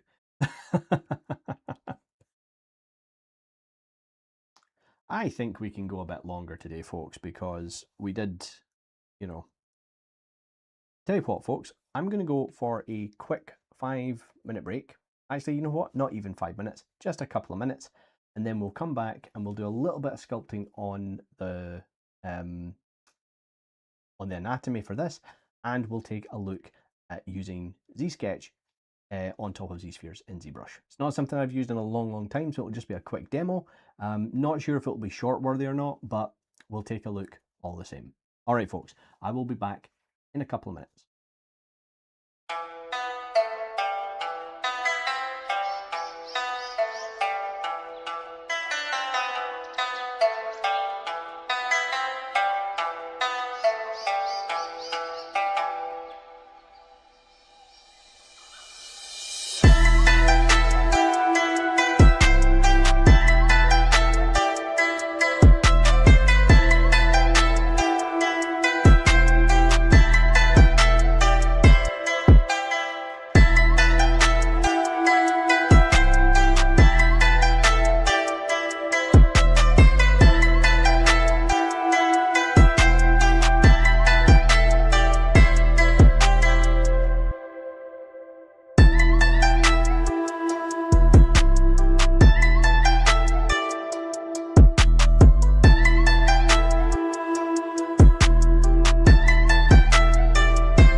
Alright folks, and we're back. Okay, so we've still got the same amount of people watching, which is great. Welcome back everyone. And I think what we'll do is, before we continue on, we're going to take a quick look at something called ZSketch. Now ZSketch is an addition to ZSpheres, and you could look at it as a precursor to Dynamesh. What it's going to allow us to do is take our ZSphere armature that we've created and sculpt directly on it, creating form over it as though it were a skeleton. So I'm going to hide my reference for the time being. We're going to load this up. Now, in the tool palette, if you scroll down to the bottom, you'll notice that we've got an option called ZSketch, and this is only going to be available if we have ZSpheres selected. So if I click on that, I'm going to hit the Edit Sketch button. Okay, nothing will look like it's changed. But if I press the B key to bring up the brushes, you'll notice that we've got a much more condensed list, okay? And generally, Sketch 1 and Bulge are the brushes that you're going to want to use the majority of the time. I find that the armature brush is a little bit too aggressive, but I'll show you what I mean in a second. So, taking this Sketch 1 brush, say I have some anatomy that reference, let me just bring this up. And I want to start blocking out the anatomy of my creature. So I'm going to keep the intensity quite low because these brushes can be quite aggressive. So just be careful and go from the center. And I'm going to drag out and up. Now you'll see how large that's getting. So be very, very careful. Oops. When you're working with this. So we're just going to drag that out. And once we've got that in place, we can smooth it back. Turn on polygroup here so you can see what I'm doing. Then what I can do is I can start to sculpt out where the ribcage goes.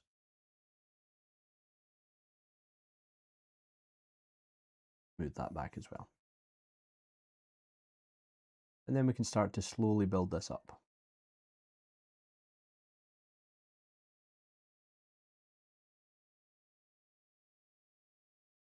And even add in a bit of a spine here.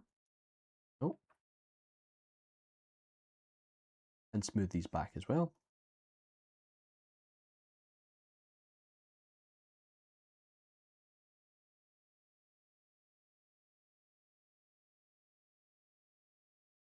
Smooth in all these different shapes. And then let's say we wanted to build in some of that deltoid. So we can actually sculpt in all the different heads. Muscle, like so. Smooth it back. Now, say I wanted to add in the bicep here. So we're going to go from underneath and across like so, but it's a little bit flatter than I wanted. Well, I can go into the brushes, choose Bulge, and now this is essentially going to let me inflate that part of it. We can start to create a muscle and soften areas that I don't want. And if I go into the brush menu, there's a bunch of different smoothing variations, which I'll be completely honest, I don't actually know, or I can't remember what they all do and the differences between them. But that one, there you go, Smooth 3 seems to be the kind of brush that I would probably use. Okay, now, similar to when you create an adaptive skin, you can press the A key and this will show you your sketch. So now I have, like I said, it's like a precursor to Dynamesh, and I now have this fused mesh that I can continue to work on top of. Okay, I think it actually might have come in around about the same time as Dynamesh. Don't quote me on that. All I remember is that when I ordered ZBrush, when I bought ZBrush back in 2008, I got it on a disc, and the main image, the kind of marketing image at the time, was this new feature, which was ZSketch. So if I go back into the brushes, to Sketch 1, can start blocking out the abdominal muscles. And I can do this either just as a couple of large sheets like that, or we can go in and do something like this.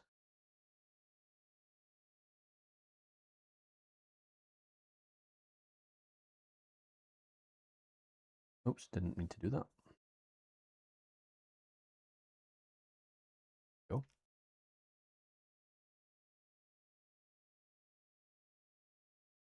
Lower that brush size. Maybe put in where the clavicle is going to go. So,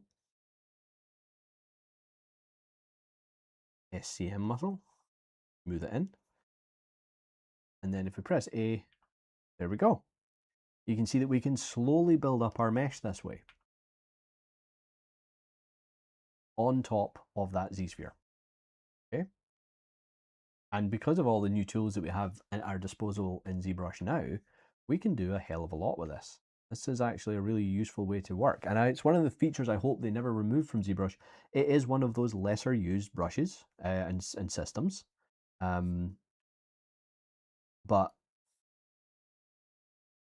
it's very, very useful. And it's actually really good for learning anatomy, I think.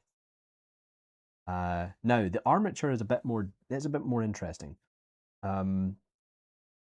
So, for example, if I start, what that's going to allow me to do is add features to the creature. So you know how we were talking about the tail, something I do want to add? Well, I could do that here. I could start actually drawing out the tail, right? But you can see that it's a weird feature. It's very, very aggressive. So let's say we wanted to do some antennas. That might be a bit easier for us to demonstrate. There we go. And then we can do the same thing again. We can smooth these back. And I was certain that there was a way to move these, but I'm starting to think I'm pretty much wrong on that fact.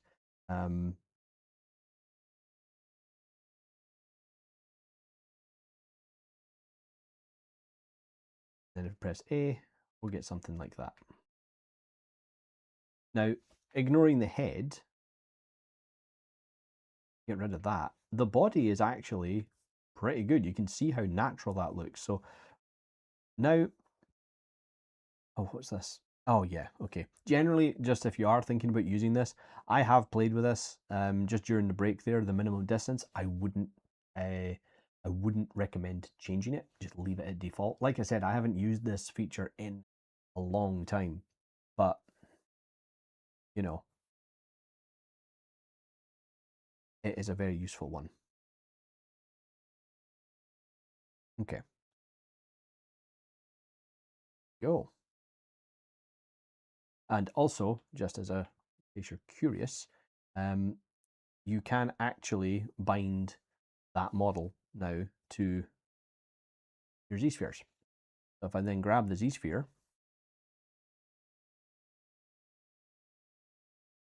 I can rotate it.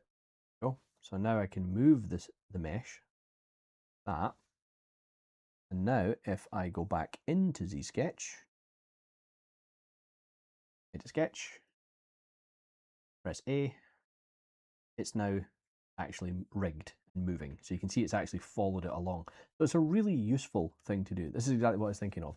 Having a skeleton being made with Z-spheres and then one sketch at a time, muscle groups can be added. Yeah, it's actually, I'm going to see if it's still in the Z tool. There is actually an example of this. So, where am I?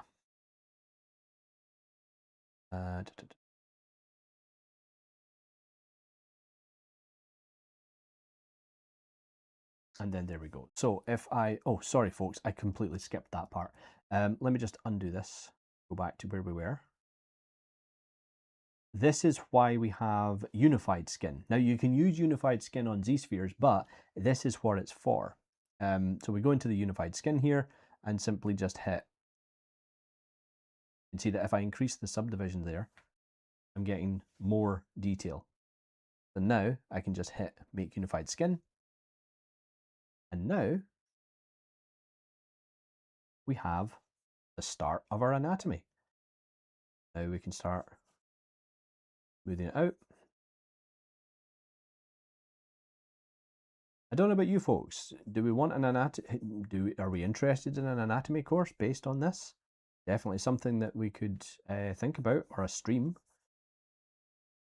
You can see how clean that is as well. Now we can just go in and we can start.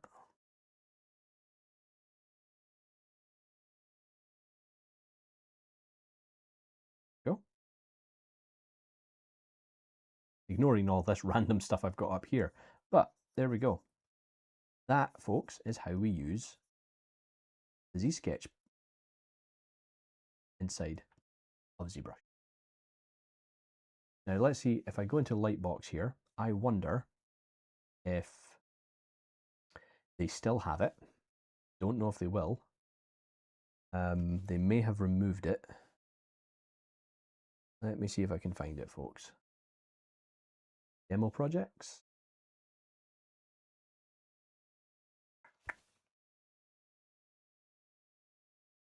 There's a Z-Sketch Fritter. If I can't find the head, we'll take a look at that one.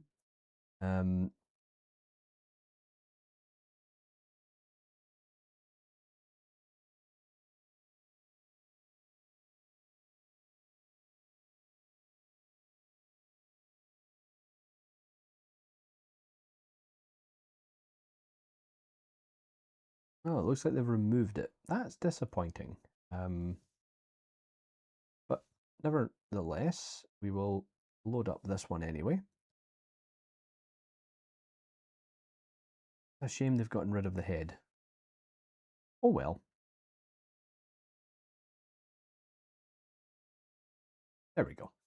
So this is a creature made with this exact same feature, the Z-Sketch, right? Now it's weird, it's very alien looking, but you can see the kind of approach that you can take with it. And yes, it's been poly painted as well. Okay. The other version that they have of it is, if we go into, this was another example that they did where they used it as kind of like creating organic kind of vehicle forms and things like that. So some kind of character that's merged into their vehicle. So yeah, try it out, folks. Make a Z-sphere, try out the Z-Sketch, see how you get on. Might be a lot of fun. Disappointed that the head isn't there though. Okay, right, folks. Well, with that in mind, I'm just going to go to document, new document, and just fix the range there. There we go. Oh, wait a minute.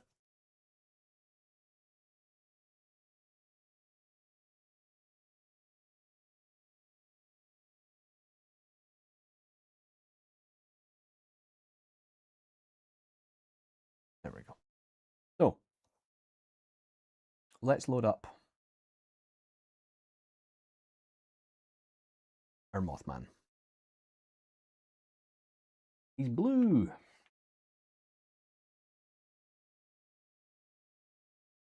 Why is he blue? There we go.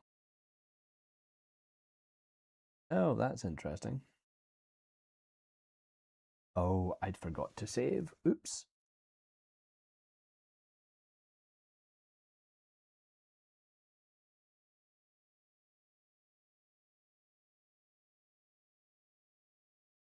Oh. And that's why we have quick save.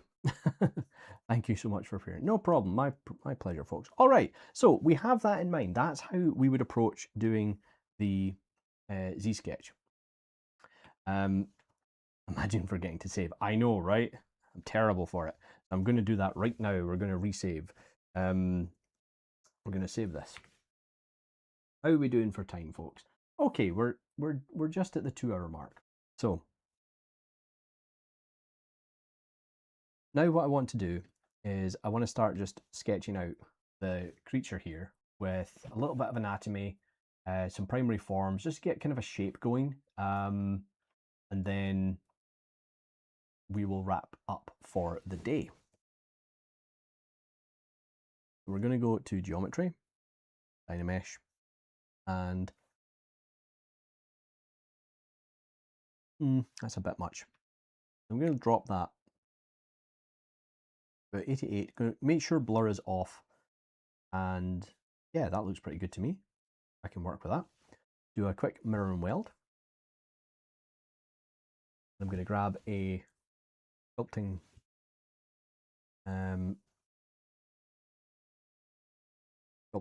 material.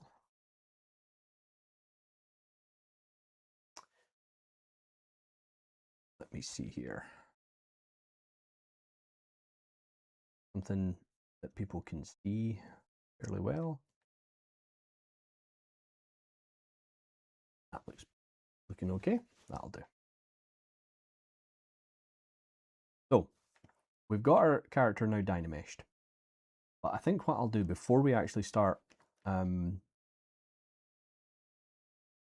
sculpting, although no, what I was actually going to do, folks, was I was going to separate the arms, but I don't want to do that quite yet. Because I still want to get that nice shape in there, but I want to make it a bit easier to sculpt with. So I think what we'll do is we're going to take the hands and we're going to separate them out. We're going to do split unmasked parts. So now we have the body, and we're also going to have the hands, or fingers, we'll call it fingers. And with each of those, I can just hit close holes.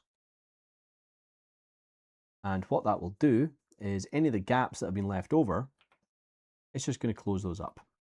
Now, it might seem a little bit messy, but don't worry about that. We can always merge and fuse them back together later on. Remember, we're just focusing on the creative side of it at the moment. We just want to start kind of working with the model. So as always, I'm going to grab my trim dynamic. Now that I've got it dynameshed, you can see that we've got some quite harsh edges. I want to go for a little bit more organic look. So I'm going to take my trim dynamic and just work over these edges.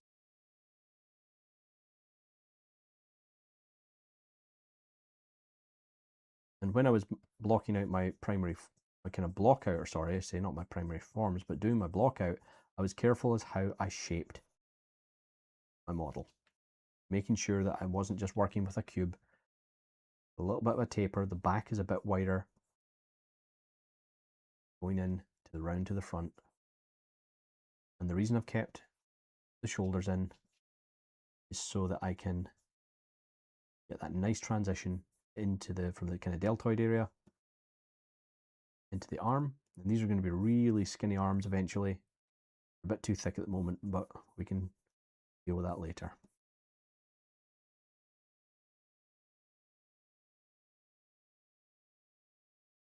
Just very quickly, I'm going to hide the fingers and focus on the form.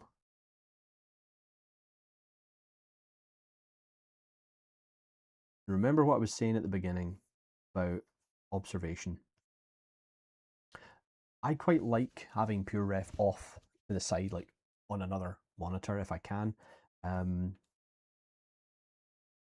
because it forces me to look up, forces me to look away from my model, look at the reference, and then back again. See how much I can take in from the reference and apply that to my model. And I am, and by no means am I, do I consider myself, a great artist in that regard. I don't. Okay, there's so many other people out there that are much better artists than but one thing that I am very confident in is that I know how difficult it can be to learn things. Okay, I know how difficult it can be to learn things sometimes, because I've always struggled with learning new techniques, new software. The key thing is to just believe that you can do it.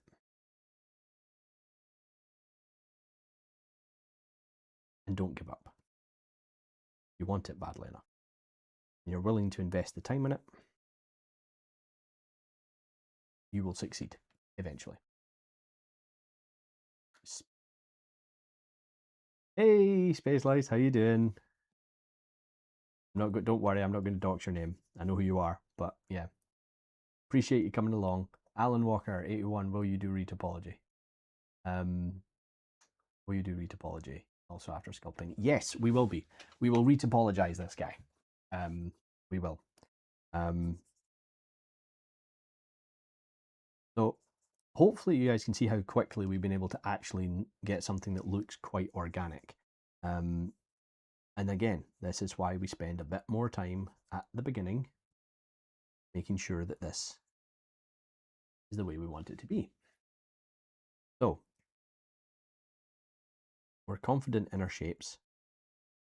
And if we're confident in the beginning of our shapes, then when we get into the meat and potatoes of this, we don't have to think as much. We can just do. Okay.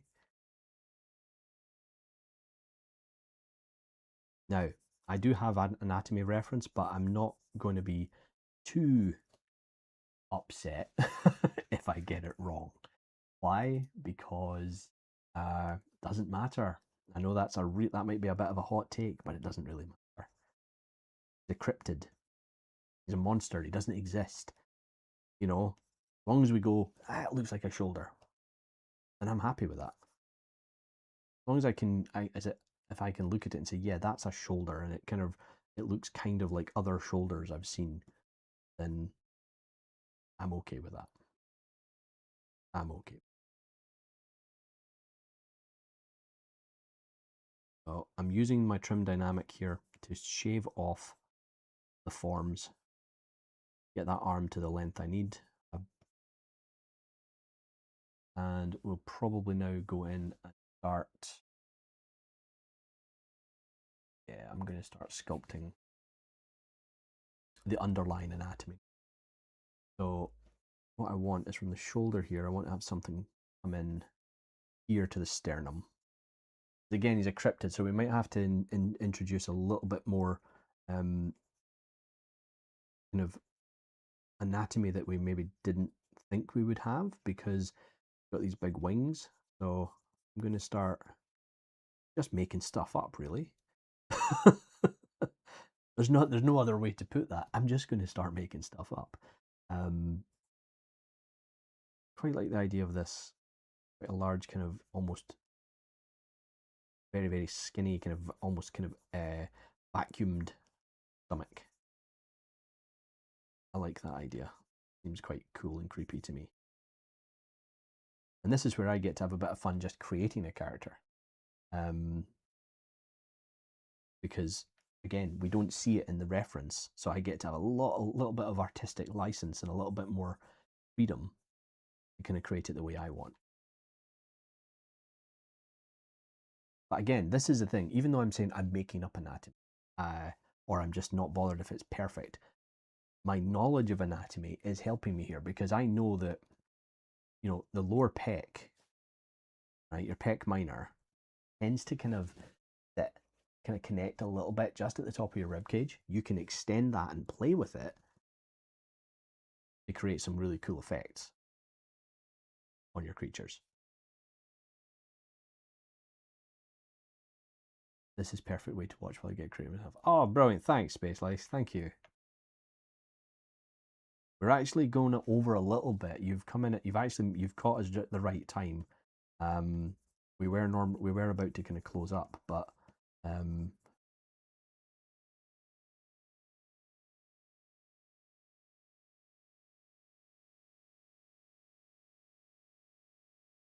because we had a bit of a catastrophe with some audio at the beginning, I decided that let's maybe do a little bit longer and get some sculpting done. And this is definitely the part where you should just, you know, try not to think.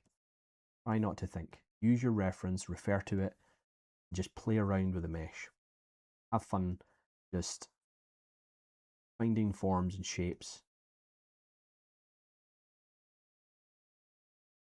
I'll have to show up early next time. Glad I caught someone.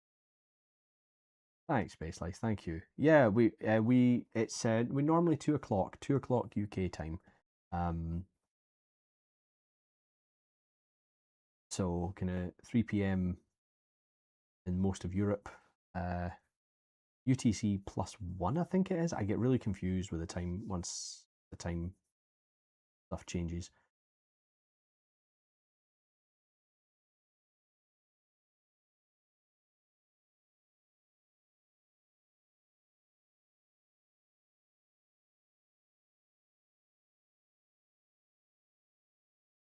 Yeah, I really want this to. Again, remember, this guy's probably going to be covered in fur. But I'm thinking the top half could be fur. Legs are going to be quite furry, and I'd quite like to leave the torso, like the abdominal area, exposed. I'm probably not going to do abdominals though. I don't want him to be a superhero.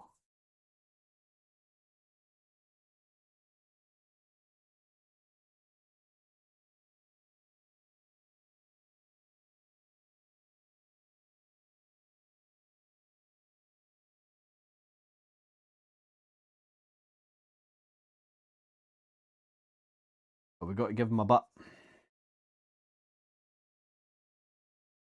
I think I'm going to put a tail on him. I like the idea of a tail.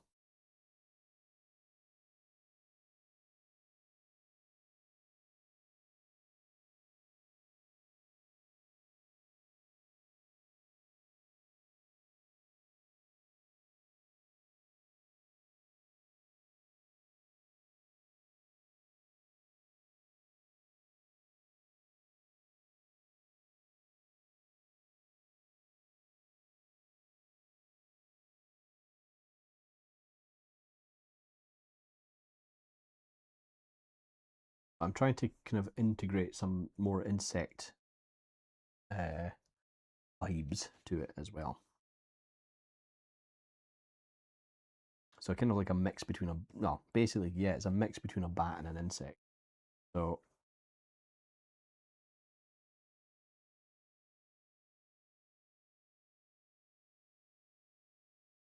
yeah, the feet are going to have to be redone. But that's okay. I'm going to smooth them out.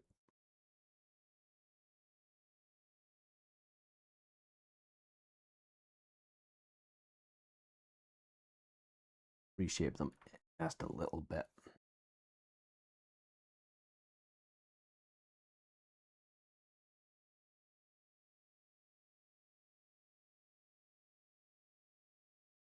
So what we're doing again, folks, here is this is probably going to be more like my personal streams that I do on a Wednesday evening at 6 o'clock. Although there is a chance I am tempted to move those to a Friday, but I'm always very tired by a Friday, so so yeah, so it's harder to do. Okay, let's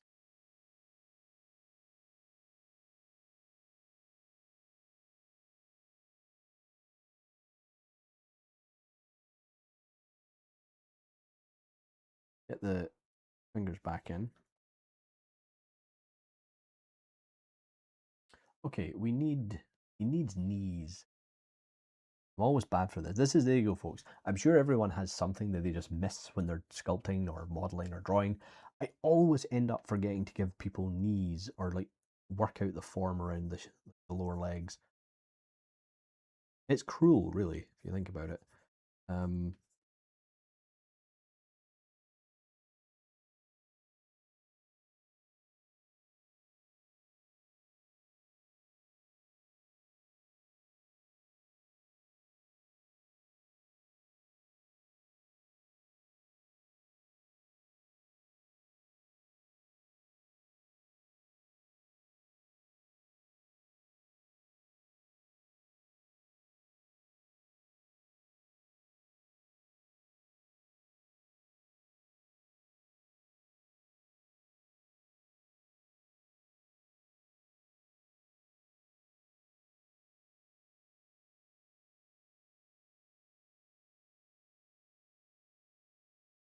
Yeah, I think we need to add a tail in. Sorry, folks, that's just going to take a slight detour here.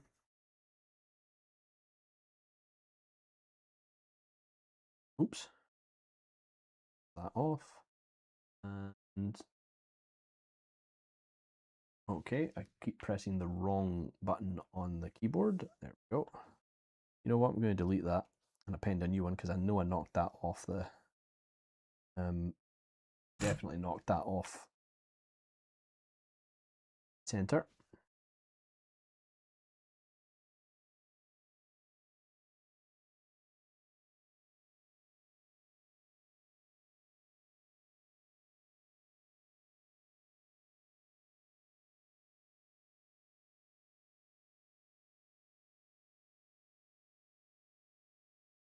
I know, just I can imagine how many people are now laughing, probably. So let's. I'm Team Tail. Excellent, thank you. Yeah, it's you can't really see it in the image, but I think something I thought was a tail is actually part of one of the scallops on the wing. But I really like the idea of adding a tail in.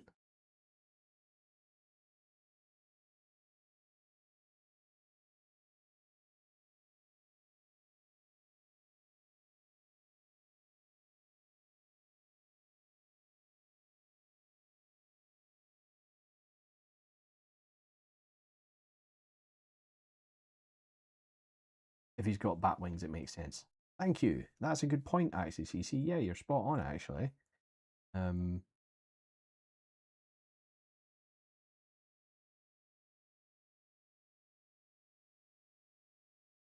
I'll need to.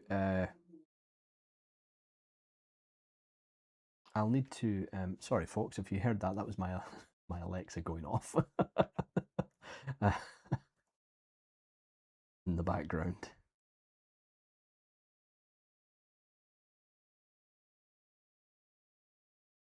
Okay. Didn't hear a thing. Okay, good to know.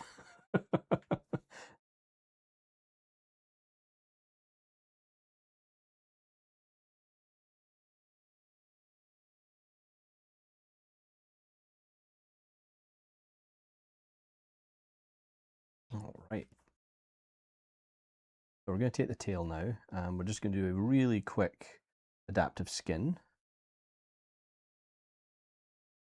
I'm going to lower the Dynamesh, put the density down right down to 1, and hit Make Adaptive Skin. And then do our usual, we'll append it in. We're going to have to do a little bit of housekeeping shortly. Take the tail, and we'll go in, just delete that bit. Don't need it. Delete hidden.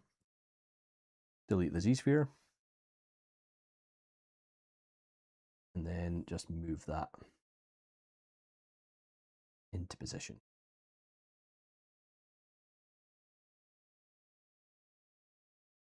And we'll do, just to kind of move it out a bit, I'm just going to go into deformation here and just do a quick polish. Oh, actually, no. I don't want that. Let me see. As if we...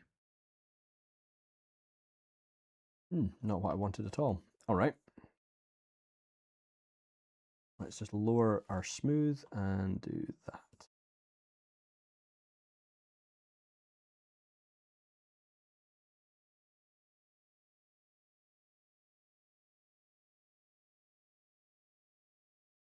Okay.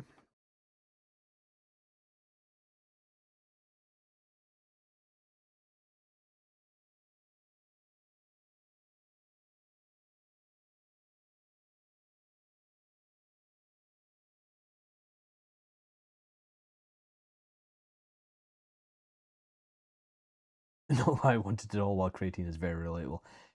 Yes. It's like, yeah, you have in your head, you're like, yeah, this will be great fun. And then nothing. Like, that's not, and then you go, that's not what I wanted. Okay, so let's see if we can get a little bit done to the head. And let's fix up these eyes. So I'm going to make my life a little bit easier here. I'm going to make them red. So let's just do RGB is on, intensity 100, no material, grab the eyes and do fill object. Now we can switch back to white. And let's get moving this.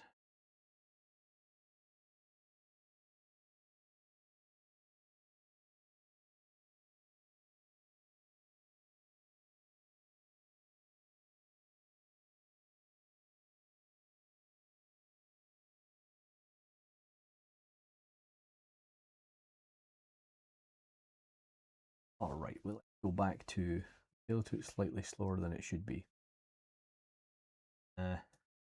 Okay. I mean, guess it could be higher. Doesn't really matter, I guess, at this point. Yeah, that looks better. I'll give you that, Manic. Yeah, nice shout. Good shout.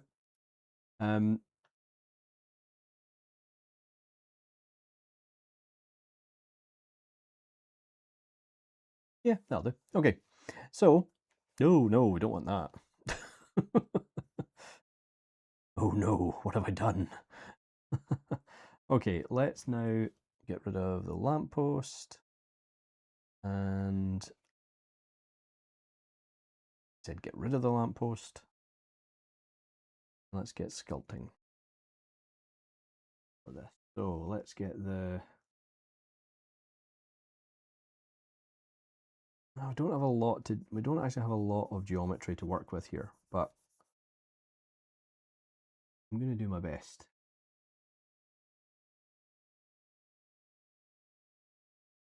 And again, I'm just making things up now as I go along. I'm just using my reference and kind of just finding what I think is cool. It's one of the reasons I was so excited to start this project, is that I knew that we were going to be doing a lot of different iterations and shapes with this character. Now, it looks like his eyes are actually a bit closer together than I've got them. So let's do that. And start shaping them out. It previously looked like something else. Okay.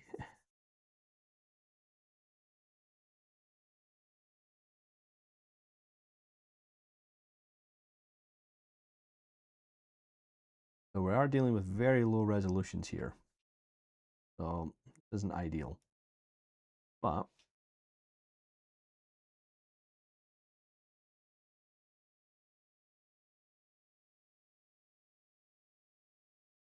we can make it work. Even if we have to get out Sculptris Pro. Get the shapes that we need.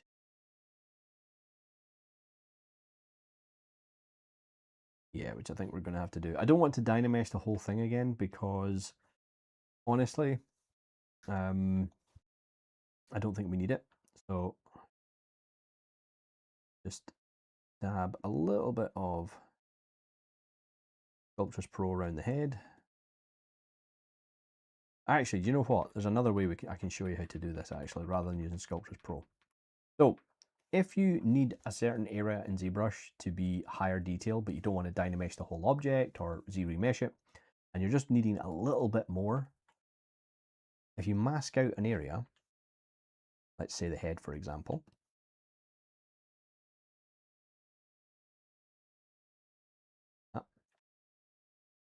invert it, and then hit Control D.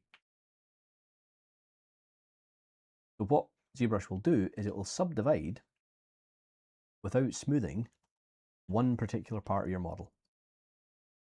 And then that allows you to, and the reason you mask it is it gives you that nice transition. So you will still get a line if you kind of sculpt over the top of it, but it's not the same. And it just gives you a little bit more to play with.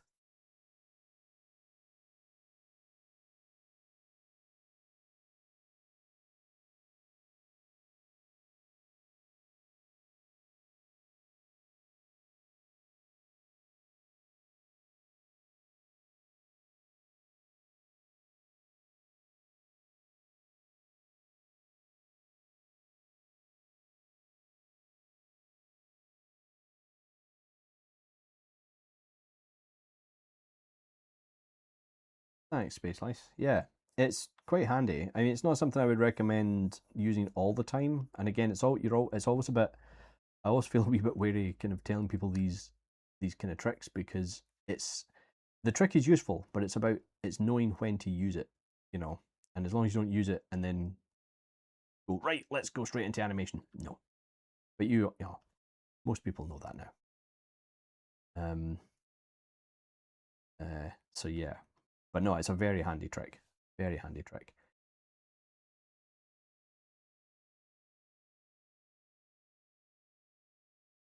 Get the fingers back in.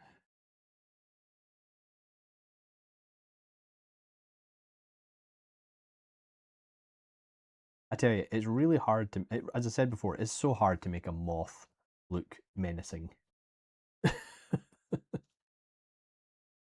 Quite the handsome boy. Thank you. We're getting somewhere. We're getting somewhere. Obviously, they've got their little proboscis and things, so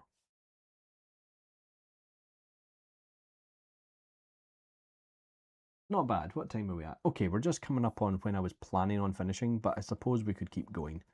If people are still no, people are not still watching. We've lost a lot of people, so we are probably going to finish this up and move on.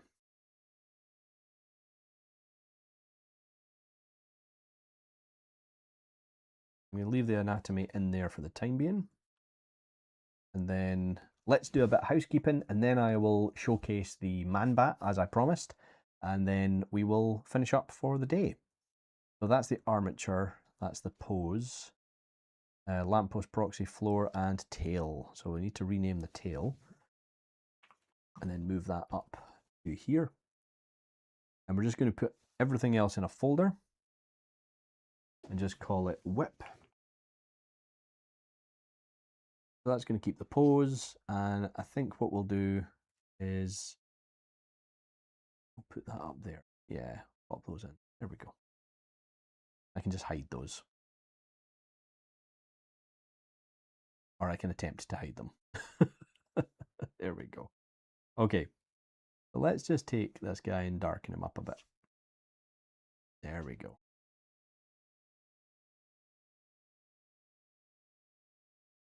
Yeah, that's kind of working. As soon as you've got that contrast with the kind of darker skin tone of like, you know, actually we should kind of, yeah, with a kind of more kind of gremlin-y, kind of darkery, kind of shadowy kind of look with the red eyes immediately makes it look a little bit more intimidating.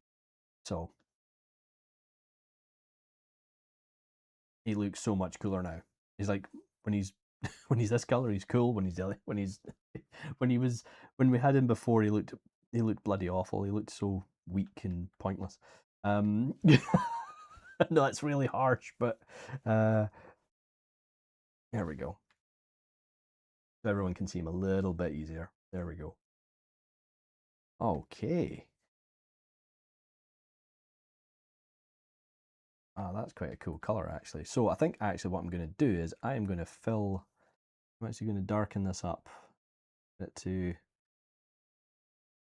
He looks super sinister now. Thank you. I want to add just a little tinge of like red, just kind of get a bit more brown in there. And then we'll do RGB and fill object. Then do the same there and his tail. And now we're getting somewhere, folks. And if we append a quick sphere, just scale that down. And then we can roughly move it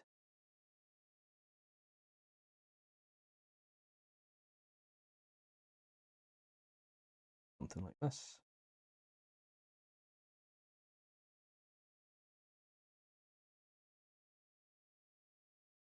All right. Go.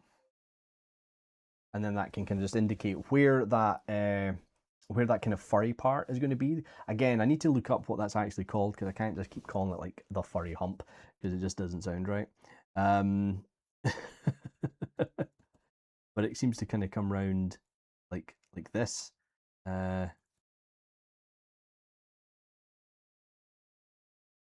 And then we could mask it out and do a quick fiber mesh on it. And just accept that. A thorax. Okay. Yes. There we go. Boom. Okay, we're done. Let's just go home, everyone. No, we're not going to be using fiber mesh for this. We are going to be sculpting it. We are going to sculpt it, but because it is going to be 3D printed. So I'm just at the moment doing a bit of cleanup just to kind of make things look a little bit more interesting. So we'll do a material fill here for the eyes, and then we're going to switch back to what I had, which is the sculpting one. There we go. Okay. Save next. And then I'm just going to save as, make sure it's actually saving in the right place. And there we go. Okay. All right, folks. Now, as promised, I'm just going to, well, bear with me while I just need to make a quick screen grab of this.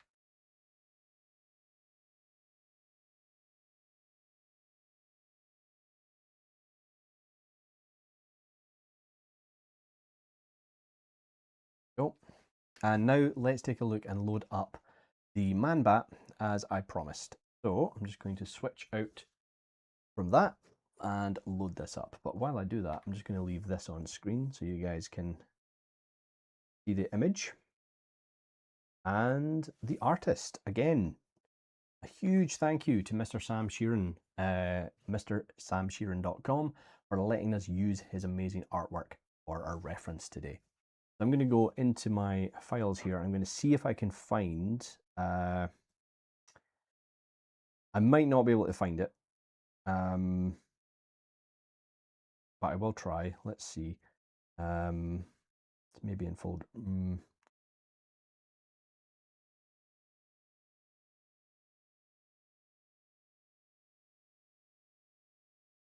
Here. I don't think I've got it, folks.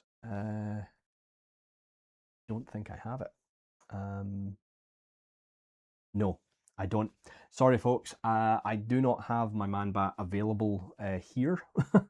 However, if you check out my YouTube channel, which you'll find in the details below in the stream, there is a time-lapse sculpt of it. So you can check it out there. I apologize, I don't have it the model to hand. I will find it for the next time, but right now it's not on my system. All right, folks, I want to thank everybody for coming along to another Firestorm Studios stream. If you're interested in learning about Firestorm Studios, any mentorships that we offer, or just want to hang out with the team, please do make sure to check out the Discord, which you will find links to at the bottom of this stream. And I will be back again next week, and where we'll be continuing with our Mothman. I will do a little bit of cleanup in between now and next week, but we won't be doing anything substantial, so don't worry about that, folks. You're not going to miss much. But I guess it just leaves me to say have a wonderful afternoon, evening, morning, whatever it might be, wherever you are. And until next time, folks, take care of yourselves, and I'll catch you all. Bye for now.